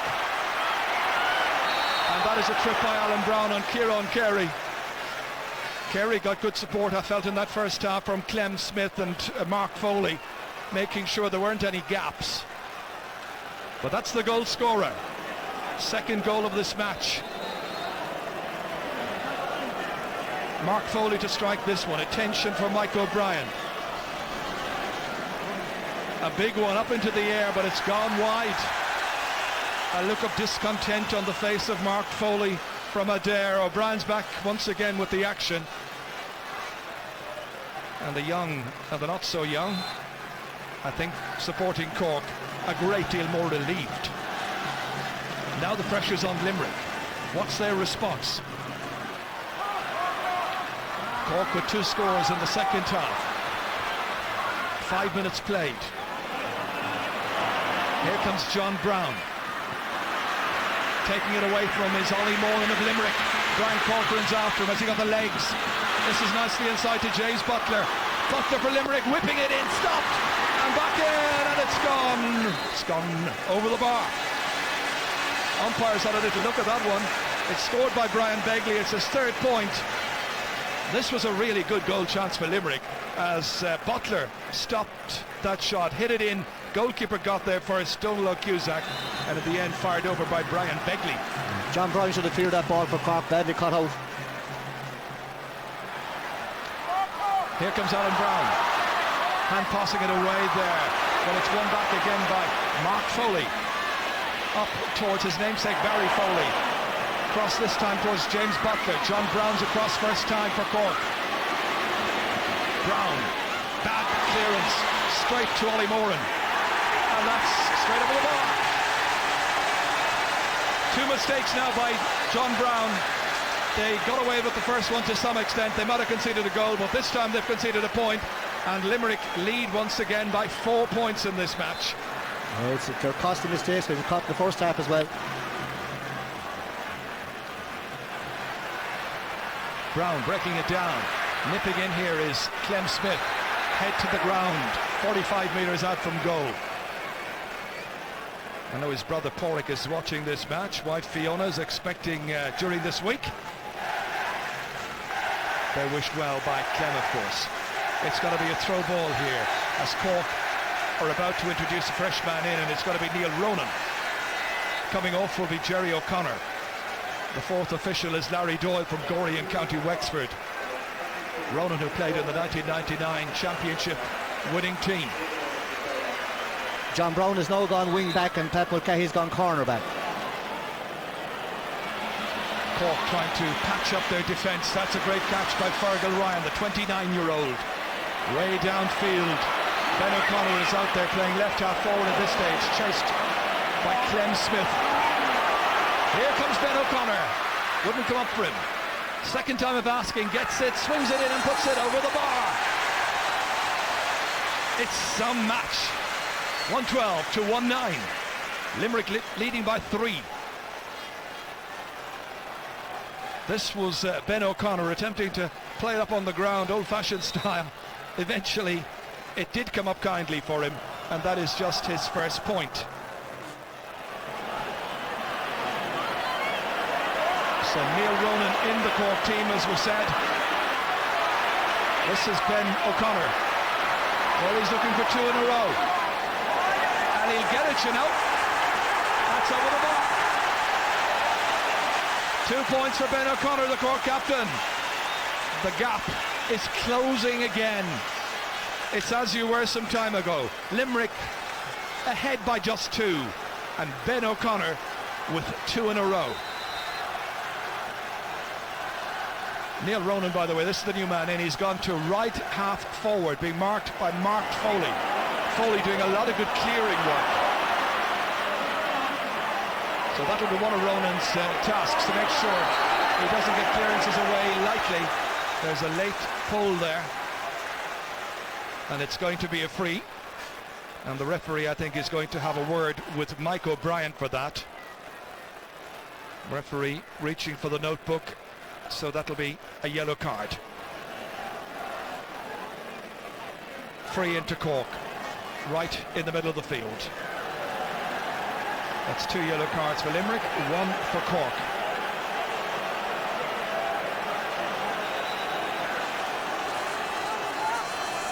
Limerick will make a change very shortly. Oof. Steve McDonough in there, Alan Brown as well. Referee has had a word with his umpires just to make sure they saw exactly what happened, try to calm things down. Brown and McDonough still with words. And this is Kevin Murray who's come across.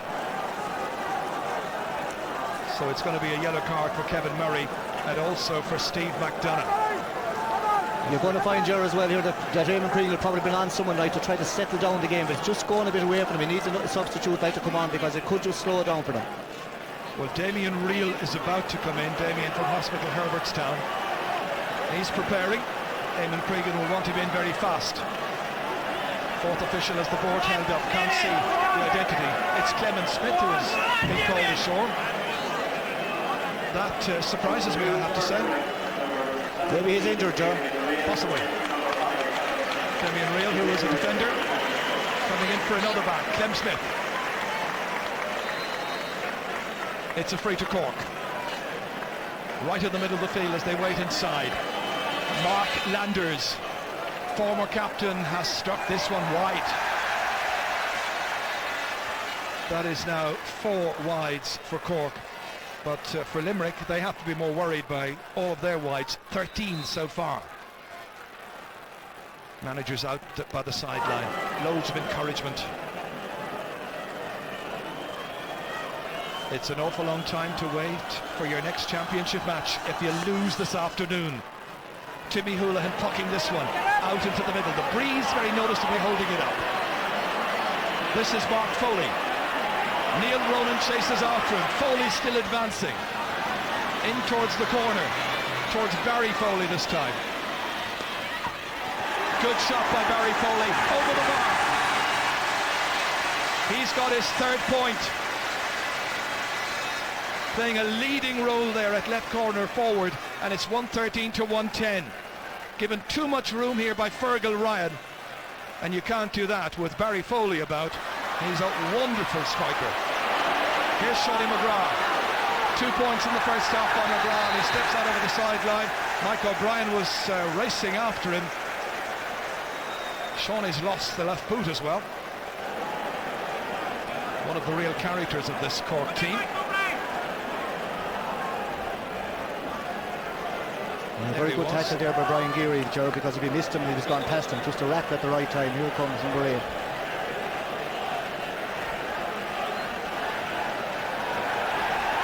It's Limerick's ball. Shawnee has the boot back. Mark Foley is ready to take it. Pitch in very good condition today. Tommy Lynch and his fellow workers will take an awful lot of the credit for that. Mark Landers, tennis-like, trying to whip on it, but it comes back again. This time it comes back to James Moran. Moran, 2 alongside him, wearing red shirts, however. In it goes towards Jack Foley, brother of Mark. 2 against 1. Neil Ronan challenged this way and that, and the linesman Conor Hearn giving the line ball down to Cork. Mike O'Brien midfield, Joe, he's doing the amount of work. He's coming for everyone. He can keep doing that. He's a very fit man. 3 points between the teams. Limerick in front. Derek Barrett from Cove about to strike this one. Straight there towards James Moran of Limerick. Mark Landers trying to get it in. Fergal Ryan's down there as well, the number 2 for Cork. He's gone chasing after Jack Foley, and there's a Limerick player down injured, and it's Mike O'Brien. And again it hots up very considerably, gets nasty, gets out of hand as well. And in the end, various peacemakers from the UN step in and make sure that it doesn't get just too much out of hand. It all started about here. Down went Mike O'Brien. Others came in, joined in the action.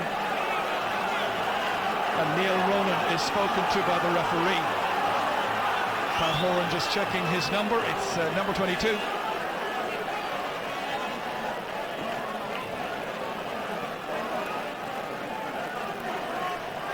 It merits a yellow, the referee decides.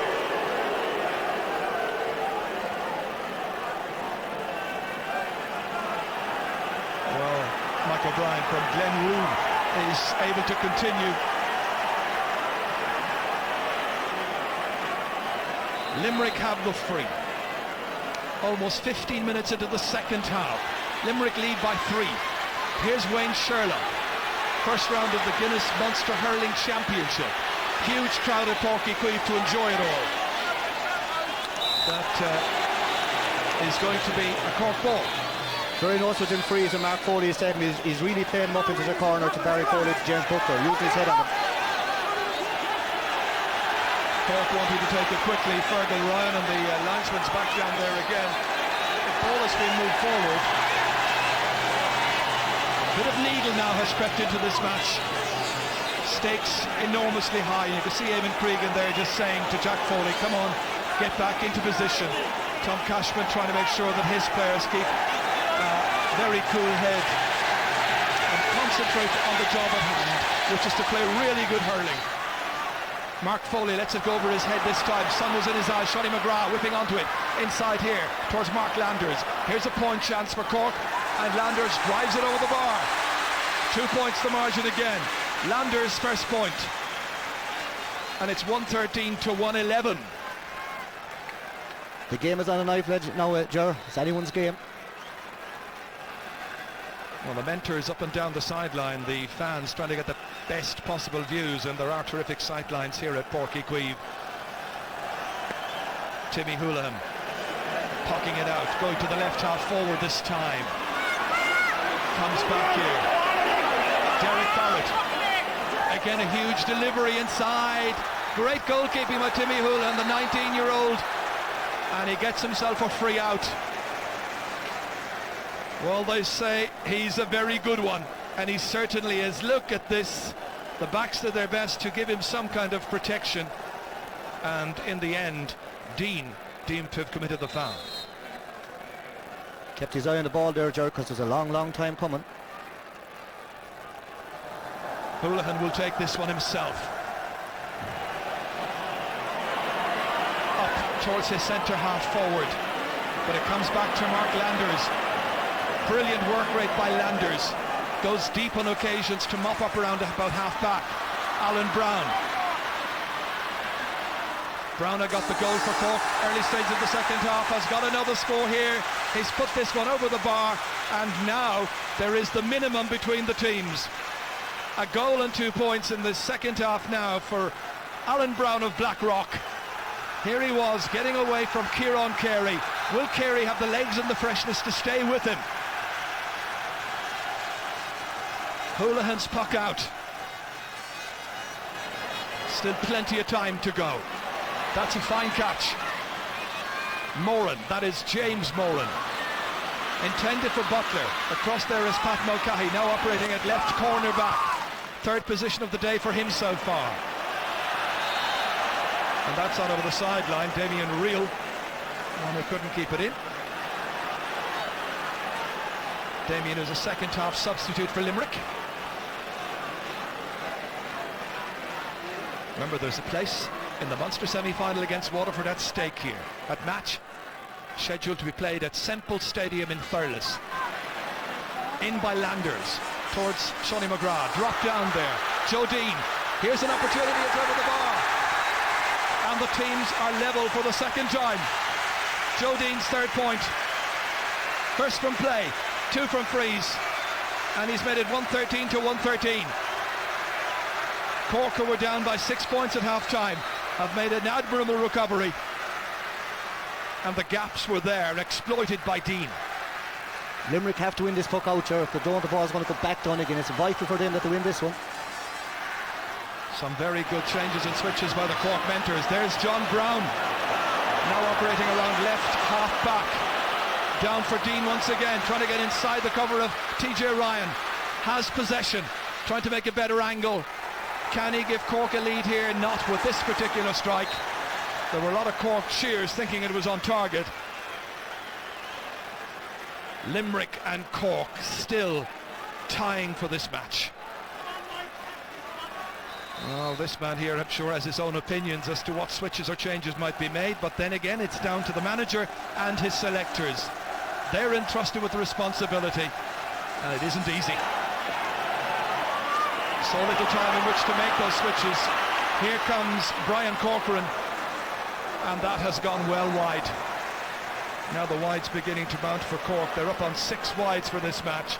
They've been more economical than Limerick, and to their credit, they have drawn level in the second half. Eamon Cregan says, I think, use the heads, come on. Limerick well beaten by Cork last year. They've been a great deal better this afternoon. Several of their under-21s from the last under-21 championship where they beat Galway. Hate to remind Cyril Farrell of that in the All-Ireland final. But it's Cork who are coming back. There's Fergal Ryan. It's stopped by Mark Foley. Great performer in the end. It was Derek Barrett who came in. I think Limerick probably felt they might have had a free for that one, but the referee says 9 ball. Michael Fitzgerald there on the left-hand side, and David Cregan, part of the backroom team. Canon Willie Fitzmaurice is there as well. Mossy Carroll, all the selectors for Limerick trying to come up with the right cocktail. They had the blend right in the first half. They might need to make switches and changes. Neil Ronan. It's a rocky period for the Shannonsiders, but they're still level. Next few minutes will be vital. Barrett fires this one in. Kieran Carey can only bat it down. In towards Joe Dean. TJ Ryan coming across the fullback. Shawnee McGrath here. Can't go from the stick. Carey's after him as well. He fires it into space here. Seemed to throw that ball ahead in towards Ronan. And in the end, that one has gone wide. For a moment there, I thought Shawnee had thrown that ball. Well, he did the right thing. He hand passed out in space, because if he didn't, he was going out over the line himself. You're just wondering at the moment, Ger, I wonder, like, Mark Foley is really full of beans the whole time. Maybe he'd be better employed in centre back and switch Kieran Carey out here in the wind, because there is a lot of balls starting to go through.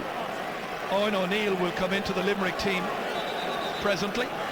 There he is, big, strong, tall fellow. And the player who's coming off will be James Moran, I understand. So Owen O'Neill from Murru Boher has lots of experience of playing against Cork in championship matches.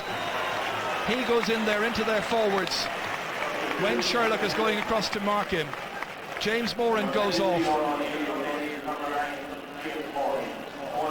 Right now the midfield for Limerick is Jack Foley and also Mike O'Brien. There's Foley, number 18. Puck out vital once again for Limerick here. They're being forced backwards, however, by the Cork half-back and midfielders. That's good play. This is Jack Foley chasing after him is Ben O'Connor. Foley slightly off balance near the sideline. Had that gone over, it would have been a remarkable score. Back he goes into midfield. He was really being forced out the whole time there. Wasn't easy. Larry Foley has now come wing forward, which is probably a good idea, because like, he has plenty of pace. He's been followed there by Fergal Ryan. Ryan is now right half back. Here's Kieran Carey, wouldn't come up. Here's Alan Brown. Is that the lead? It's not. It could be a costly miss yet before the end of this game, but he has a goal and 2 points to his credit. It's so finely balanced.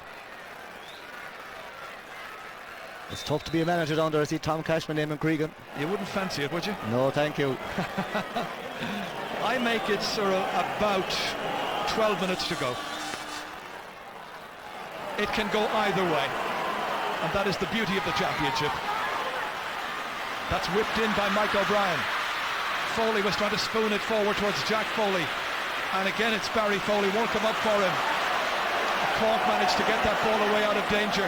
Wayne Sherlock, a mighty clearance down. They keep it in there. Kevin Murray looking for a score here. Shawnee McGrath calling for it. Awkward pass. Bounces around on the stick. Mark Foley comes in to challenge, and the referee says he fouled. Others claim that Shawnee took too many steps. Cork didn't appear to be really going anywhere, but they've got themselves a free. Well, Shawnee's very hard to mark, and he's like a little imp going around there. Like, you know, Kevin Murray saw the lovely dummy, got the ball going inside him, and he probably should have gone further with it. So now it comes down to the free taker, Joe Dean from Killa, out in East Cork, where they live, eat and drink hurling. It's not an easy one. 20 metres out, awkward angle. It's not easy, but he's put it on target, and it's over the bar, and the puck out's been taken straight away. Cork lead by 1, and Cork lead for the first time in this match. They were the raging hot favourites going in here, but everybody I think expected that Limerick would put up a huge fight. They're still in there with a real chance. Mike O'Brien and his colleagues. Mike being marked there by Derek Barrett. But there are 10 minutes to go, and it's the first time that Cork has led this championship match. Here's John Brown. Back to Brian Corcoran. In over Shawnee McGrath. Kevin Murray's after it. It's out by McDonough for Limerick. Out towards Mike O'Brien. Derek Barrett contesting with him. O'Brien minus the stick. Good footballer, this fellow. They could have done with the stick. Fergal Ryan overhitting it to Derek Barrett. Instead, it should be the man in the corner, who's Brian Geary. Another one of their star hurlers and footballers. And that's going to be Limerick's possession. You'd have to say, Jordan, that this Mike O'Brien is really running around, like his energy is unreal. Himself and James Bourne, who's been taken off, but really worked very hard out midfield for Limerick. Full credit to players on both sides. They've given absolutely everything to the cause, and their managers, I'm sure, will be very, very proud of them. That's Owen O'Neill, and there's a player colliding with him. Coming into the back was Mark Landers, and it's going to be a free to Limerick. The pressure a little while ago was on Joe Dean with the free. This is further out. That was on the 20-metre line, acute angle. This is about 50 metres out. So will Mike O'Brien go for the point? He has 8 minutes still to play. He's leaving it, and it's going to be Paul O'Grady who will take it instead. 1 from 1 so far for O'Grady. So what do? Do you lob it in around the house, as they say? Do you go for it? Hitting it left-handed. He'll go for it, Ger. The man from Páirc's well. Plenty of time still to play. That's beautifully struck, and that is over the bar, and Limerick are level. Paul O'Grady gets his 4th point, 2 of them from frees. It's 17-17, 114-114, and Eamon Cregan will feel they can still do it. He'll be delighted there because Barry Foley was coming to take it and Cregan told O'Grady to come out. That's what the manager's there for, to give the right instruction. Limerick have it back again. It's Mark Foley, pursued by Neil Ronan. Still going forward, has support outside here in the figure of James Butler. A chance to go through. He's fouled by Brian Corcoran. Corcoran a little bit cut for pace, and it's a free in. This is a much easier one, and this is where Limerick should lead once again. This was Butler, that was Brian Corcoran. It's a free in. There's the distance out. 25 metres, maybe a little less even. And once more, Paul O'Grady. He's a very fine striker of the ball. Limerick have taken the lead. They lead by a point, 115-114. And it is absolutely thrilling stuff here at Páirc. Now the pressure on Tom Cashman and the rest of the Cork selectors. Tom's such a respected player and coach and selector over the years, but this is a tall order, but there's little between them. This will really go down to the last minute of the game, you feel. That's a great catch by Wayne Sherlock, another Blackrock man. Inside towards Shonny McGrath. Mark Foley has been given a tight rein on him. Here he is again. Foley. The other Foley, Barry Foley, trying to hold on to it. Instead it is Derek Barrett. About 6-7 minutes to go. Once again it's Mark Landers. Oh, it's an outrageous shot, and it's over the bar, and the teams are level once again. Mark Landers, 2 points from 4 shots. That is amazing. What a game. This really is stirring stuff, which we hope you're enjoying, coming to you from the banks of the Lee. A still afternoon. Whatever slight breeze there is favouring Cork in this second half. The team's now level on 4 occasions. That is Mark Landers beating Paul O'Grady to that ball. Kieran Carey comes out here. Had some great moments in the opening 35 minutes. Keeping it going here. Good movement. This is Damien Reel, the substitute, looking to fire Limerick in and fire them over the bar. Whoa, he's put it wide. He was attempting to put Limerick in front. Oh, it's tough going, isn't it? Really tough going. There's Reel, 3 between them, and that just goes wide. And Limerick are about to bring back in Clem Smith. He must have had something of an injury, because I couldn't believe when he was taken off. He'd been playing well. Yeah, well, Ben O'Connor just tapped 2 pints off him, so they probably felt he needed a break. Well, it's Mike O'Brien who is it Mike O'Brien going off? It is. Mike O'Brien going off, the midfielder. He ran himself to a standstill. Here's Clem Smith back there. Cork trying to get possession. TJ Ryan trying to keep it away. Teams are level, 18 points apiece. Minus a boot. Gets it into Jack Foley. Every attack so vital now. Under 5 minutes to play. There was no injury time at the end of the first half. There'll hardly be much here either. There's a stick broken down there, the stick of Owen O'Neill, as he got that ball, got a block to it, as Wayne Sherlock was trying to make the clearance. Limerick will have possession. Owen O'Neill has a fresh stick here. Let's watch this again here. Stick broken in dramatic fashion. Barry Foley here, Ger, he's quite capable of putting this over. He'll go for this if he's able. Go for broke. It'll put Limerick in front again. He's gone for it. He's got it. Yeah, he's good at them, Ger. You can hear the cheers in Páirc's well. What a contest. 116-115. Limerick lead. but still about 4 minutes to go. This was a beautifully executed stroke. Still the pressure on both these teams to win it, however. It's tight, it's tense, it's exciting. James Butler. John Brown sticking there rigidly to the task. Fergal Ryan trying to come in and help. Owen O'Neill was trying to get possession. It comes back to Butler, firing it but going left. Oh!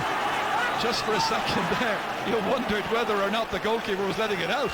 He had. And that ball means that in terms of wides, Limerick now have 16. It's a huge tally for Eamon Cregan's team. We can see 3 minutes to go. Limerick lead by a point. And there was a jersey pull, and Cork have conceded the free. Alan Brown doesn't like this. Pat Horn is adamant, and the free is going to be to Limerick. You got the call right. The Shannonsiders are in no particular hurry. TJ Ryan is still minus one of his boots. Well, Bob Keating has been famous for this in the past. Time against Cork. Limerick with the very slightest of advantage. It breaks down. Cork get it back. John Brown bending. It's Wayne Sherlock indeed. Begley. For a side that's been beaten in the first round of the championship for the last 3 years. Cork, the 1999 All-Ireland champions. In a tight squeeze here. Still capable of getting those vital points, but they've conceded another one. And this time it's Kevin Murray who's conceded the free. That's number 21, Kevin Murray from Clodugh. 2 minutes to go. This is what happened here. Kieran Carey upended, and it's a free to Limerick. Cork about to make another change. Brian O'Keefe from Blackrock is about to come in. There will be no added time. Jimmy Hartick and the Limerick secretary is out to just check. I make it 1 minute to go. We're in the 70th minute effectively. Limerick want to bring back in James Moran. Cork want to make a change as well. Limerick have the free. TJ Ryan, a huge one upfield. Pressure on the Cork backs. They got to get it down to their forwards. Is there one more last attack? It's gone out of play. Fergal Ryan, the last one to touch it. And it's going to be a line ball to Limerick. And their fans are on their feet. And they feel they have won a famous victory here. There will be no added time. 30 seconds to go or thereabouts. Limerick mentors walking up and down the field. Their fans jubilant. Eamon hopeful. It's going to be a line ball to Barry Foley. He put a beauty over some time ago. 4 points in all for him. Another sideline puck, this time going left. Stopped by Brian Corcoran. Cork trailing by a point. One last attack perhaps. Brian Geary making the catch. Limerick inspired at this stage. Outside to Mark Foley. Foley going forward. The referee looks at his watch once again. It's all over and Limerick have won. It's a huge win for the Shannonsiders. Limerick fans have come to Páirc and they have beaten the Rebels by a solitary point. They jump for joy. It's a day this young man will always remember, and some of the others will remember it as well. They have very fond memories of this. Eamon Cregan has taken his side through to the semi-final of the Guinness Munster Hurling Championship. There'll be a date with Waterford, the match to be played in Perlis. It is Eamon's day. His team has done them proud. Cork are out of the championship. They run around the place, jump for joy. They conceded a goal to Alan Brown 4 minutes into the second half, but they got a goal of their own in the first through to James Butler, a goal after 11 minutes. It settled them down well. They were much the better team in the first half. They were under fire for a long time, but they showed their character and they showed their mettle. They came back, and players like Brian Begley with 3 points will have a broad smile as they leave Cork, having beaten Cork and having advanced to the next round of the championship. It was stirring stuff in Cork, and the full-time score for the record shows this, that Limerick have held on to win by 116 to 115. Some match. What a contest, Cyril. Fantastic game of hurling, Ger. From the very start, Limerick set their pattern on the game and got going, got the scores, got the goal in the first half, gave them a little bit of leeway. And even though they were missing scores, it meant that they had the chances to get the scores. They were completely on top. Typical Cork, got a few scores in the first half with very little play. Came right back into the second half. And with about 10 minutes to go, Cork actually took the lead for the first time in the game. But that's when Limerick showed their mettle, held their cool, and I thought Mark Foley and these guys placed lovely ball from free shots, didn't kind of lose their head as such, and came back, got great scores. It was one heck of a game. It's tough on Cork to be gone for the year, but that's championship hurling first round. Well, they will absolutely be thrilled with this. Well, they might. They weren't looking so great in the league, but this is when it counted, as we go down very shortly now to join my colleague Jim Carney.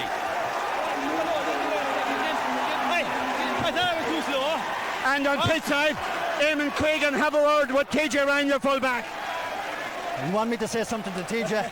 All I can say is I'm delighted for the players. They put in the effort. They came down here today. They knew they were going to win. I wasn't too sure, but they proved it out there today. What a tremendous performance from the team. Eamon, this man to my right, outstanding. Tremendous game. They said he was slow. By jeez, he wasn't slow today. Great Eamon, stuff from TJ. Before we talk to TJ, you dream of days like this. No, this is only one. The first of four. We can't get overconfident because we beat Cork today below Cork. We now have Waterford and we must focus in on the Waterford match. Where did this ferocious determination out there today come from? The media. Every one of them wrote us off. There was a statement in the Cork Examiner last Saturday or last Friday that there are 4 men on the Limerick team that would be afraid to go into a dark room. There's the answer today to those 4 men gave to us. And you're that hurt by those remarks? I'm certainly hurt, and the players were more hurt. And they're the ones who were insulted this week, and they proved today that they have the ability to win. But tomorrow morning, the world will know that Limerick are back. Well, we're back when we get to the Munster final and an All-Ireland final and we win it. Then we're back. Well, congratulations, you, Eamon Cregan. TJ Ryan, your manager is very emotional and has a right to be, obviously, because he has suffered some disappointing defeats in recent years. But you've suffered too, TJ, leading to today. Absolutely. Like 6 weeks ago, Clare gave us a lesson inside in the Gaelic grounds, and that hurt. That hurt bad. Like we put in savage work over the last 6 weeks. We had to work really hard, and today paid dividends. It was all worth it. But at the end, we've only won the first round of the championship. We've a lot of work to do. We've got to get to the Munster final, and that's obviously the next game. TJ, amazing scenes all around Páirc. Cleave here this evening of green and white, so hurling, obviously, there's a passion for it in Limerick. Absolutely. As I said, 6 weeks ago, we were hurt coming to get it grounds. The supporters had to take it hard. And you can see today, they're delighted, and I'm delighted for them, the guys who came down here today, because everybody wrote us off, every paper. I said it was a waste time coming down, and we proved them all wrong today.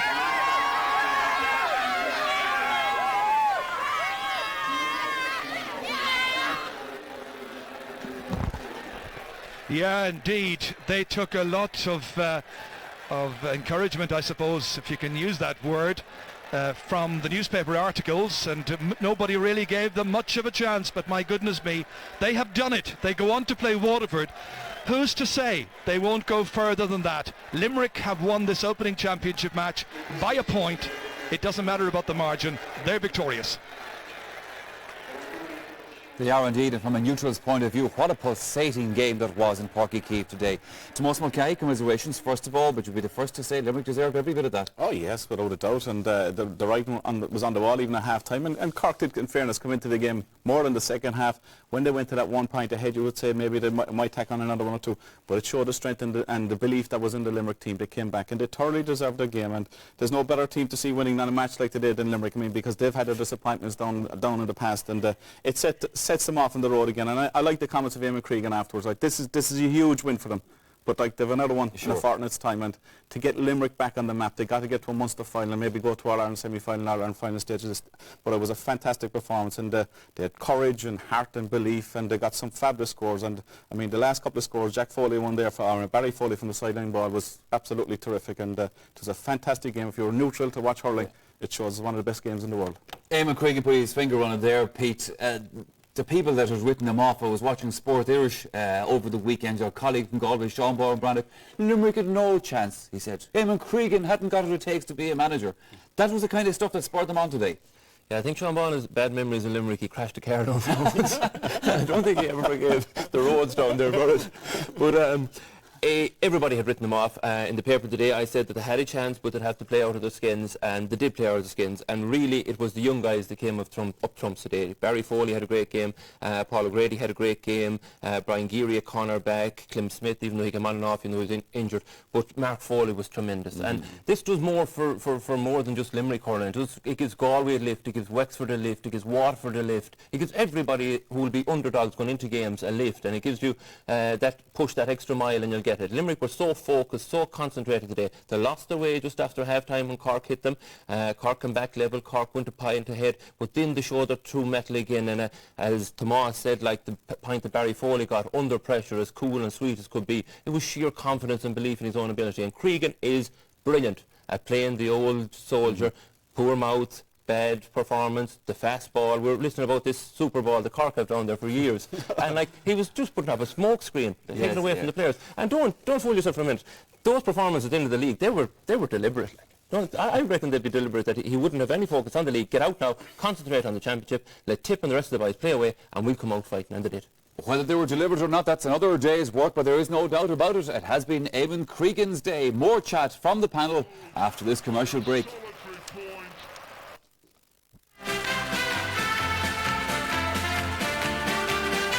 Match in the Munster Hurling Championship. Limerick the winners, 116-115. Limerick also had the most number of frees, 12 against Cork's 6, and they certainly had the most number of wides. We thought that was going to punish them in the end. 16 wides against Cork 8, no 65, and there were 6 yellow cards given in a good tough match, but certainly never a dirty match by any stretch of the imagination. You know, Cork were 6 points down, Pete, at half-time. They came out in the second half. We knew they were going to do something about this. And when Jim O'Sullivan got the ball, shrugged a man out of the way and scored a fantastic point, I thought it was the marker for the big Cork revival. Now, it was a revival, but it didn't win them the match. No, it didn't win the match. In fairness to O'Sullivan, like, he brushed his tackle aside and he came bustling out as he does best. And he's a fantastic bit of stuff. You either love him or you hate him. He's the old style full-back. He hits you hard and he's focused on what he does. He pushes the rules to the limit, but he's well able to hurl, like, and that's a tremendous point. I haven't seen a point score. That must be 120 yards he struck that ball. And we expected a big revival, and we did get the big revival. It came for about 10-15 minutes then. Cork got into the game, they got focused, they were getting the little tips. Dean was coming into it, McGrath was coming into it, Brown was dominating at centre forward, and they got their goal, and they brought a scoreline back, I think in about 3 minutes. They brought it back to 2 points, and I said, here we go again. Limerick have lost their way. Cork were going to cruise along. Then it hung in the balance at 113 for a long time. And I said, whoever gets the next score or two is going to win it. Cork got the score, but they didn't capitalise on it, because Limerick came back and scored twice straight away. And that shows the composure they had. Even when they were down, they came back again. When Cork lifted their game, they were able to lift it again. And the physical presence of Limerick at the end of the game was the factor that told it. Cork forwards weren't to be seen. They were just snuffed out with sheer power and strength. But there was that feeling also, after O'Sullivan's point, then Brown got the goal. There was a lack of leadership. These guys suddenly started to show the leadership.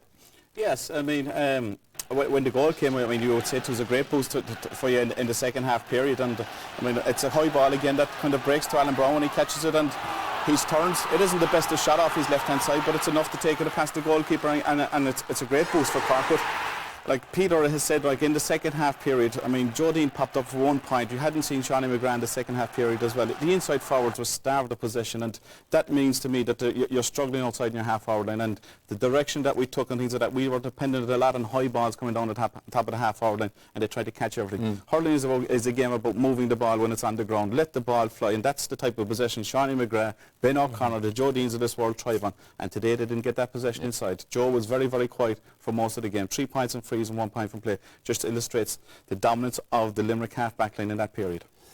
Limerick, as we made the point, Pete, they missed a lot of chances during the course of the game. At the end of the match, some of those misses were obviously crucial because every score was going to count. When Barry Foley stepped up to take the sideline, this was a big, critical shot to take.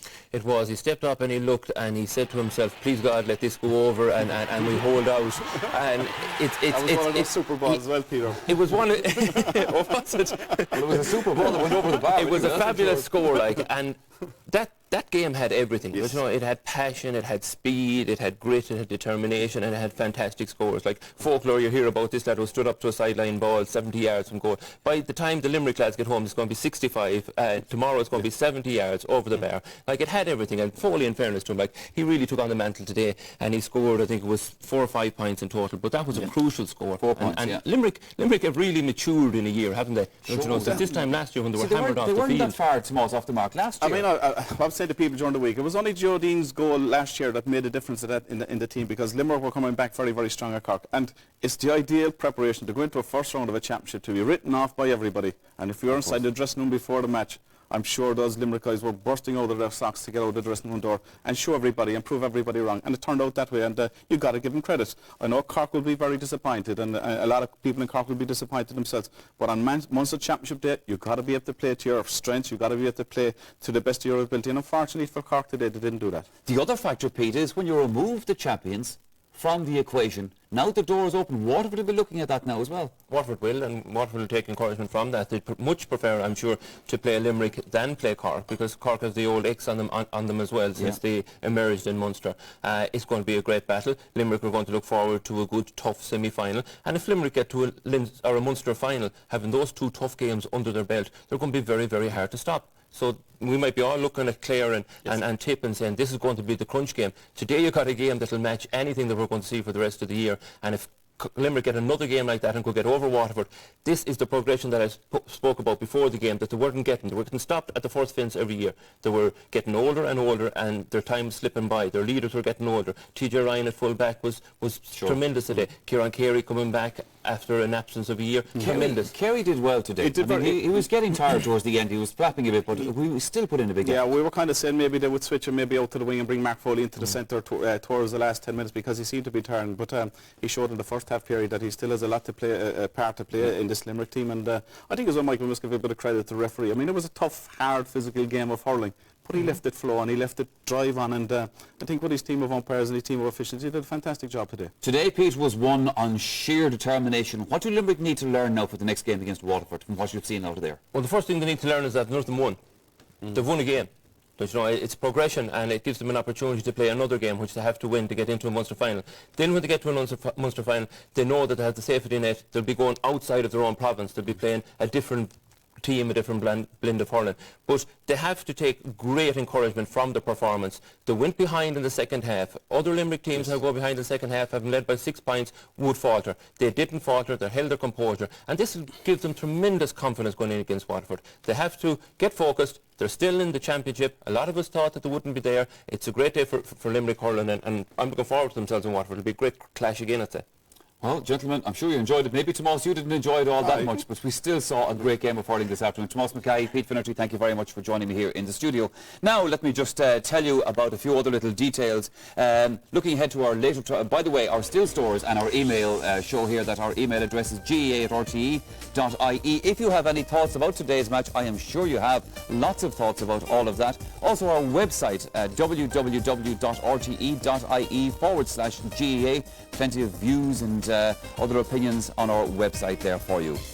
Now indeed, looking ahead to our later transmission, the evening programme will feature action from the Football Championship in Leinster and in Ulster. That doubleheader at Croke Park, as well as the Down Cavan match from the north. That plus our man of the match selection from today's game. And don't forget our competition as well. That's for Sony PlayStation 2s that we have on offer for you. That's on the Sunday game tonight, and that's at 9 o'clock. All right then, that's where we must leave it for the moment. There were questions all week about Limerick's mettle going into this match. There was certainly no doubt about that on the day. Certainly wholehearted stuff from the first whistle to the last.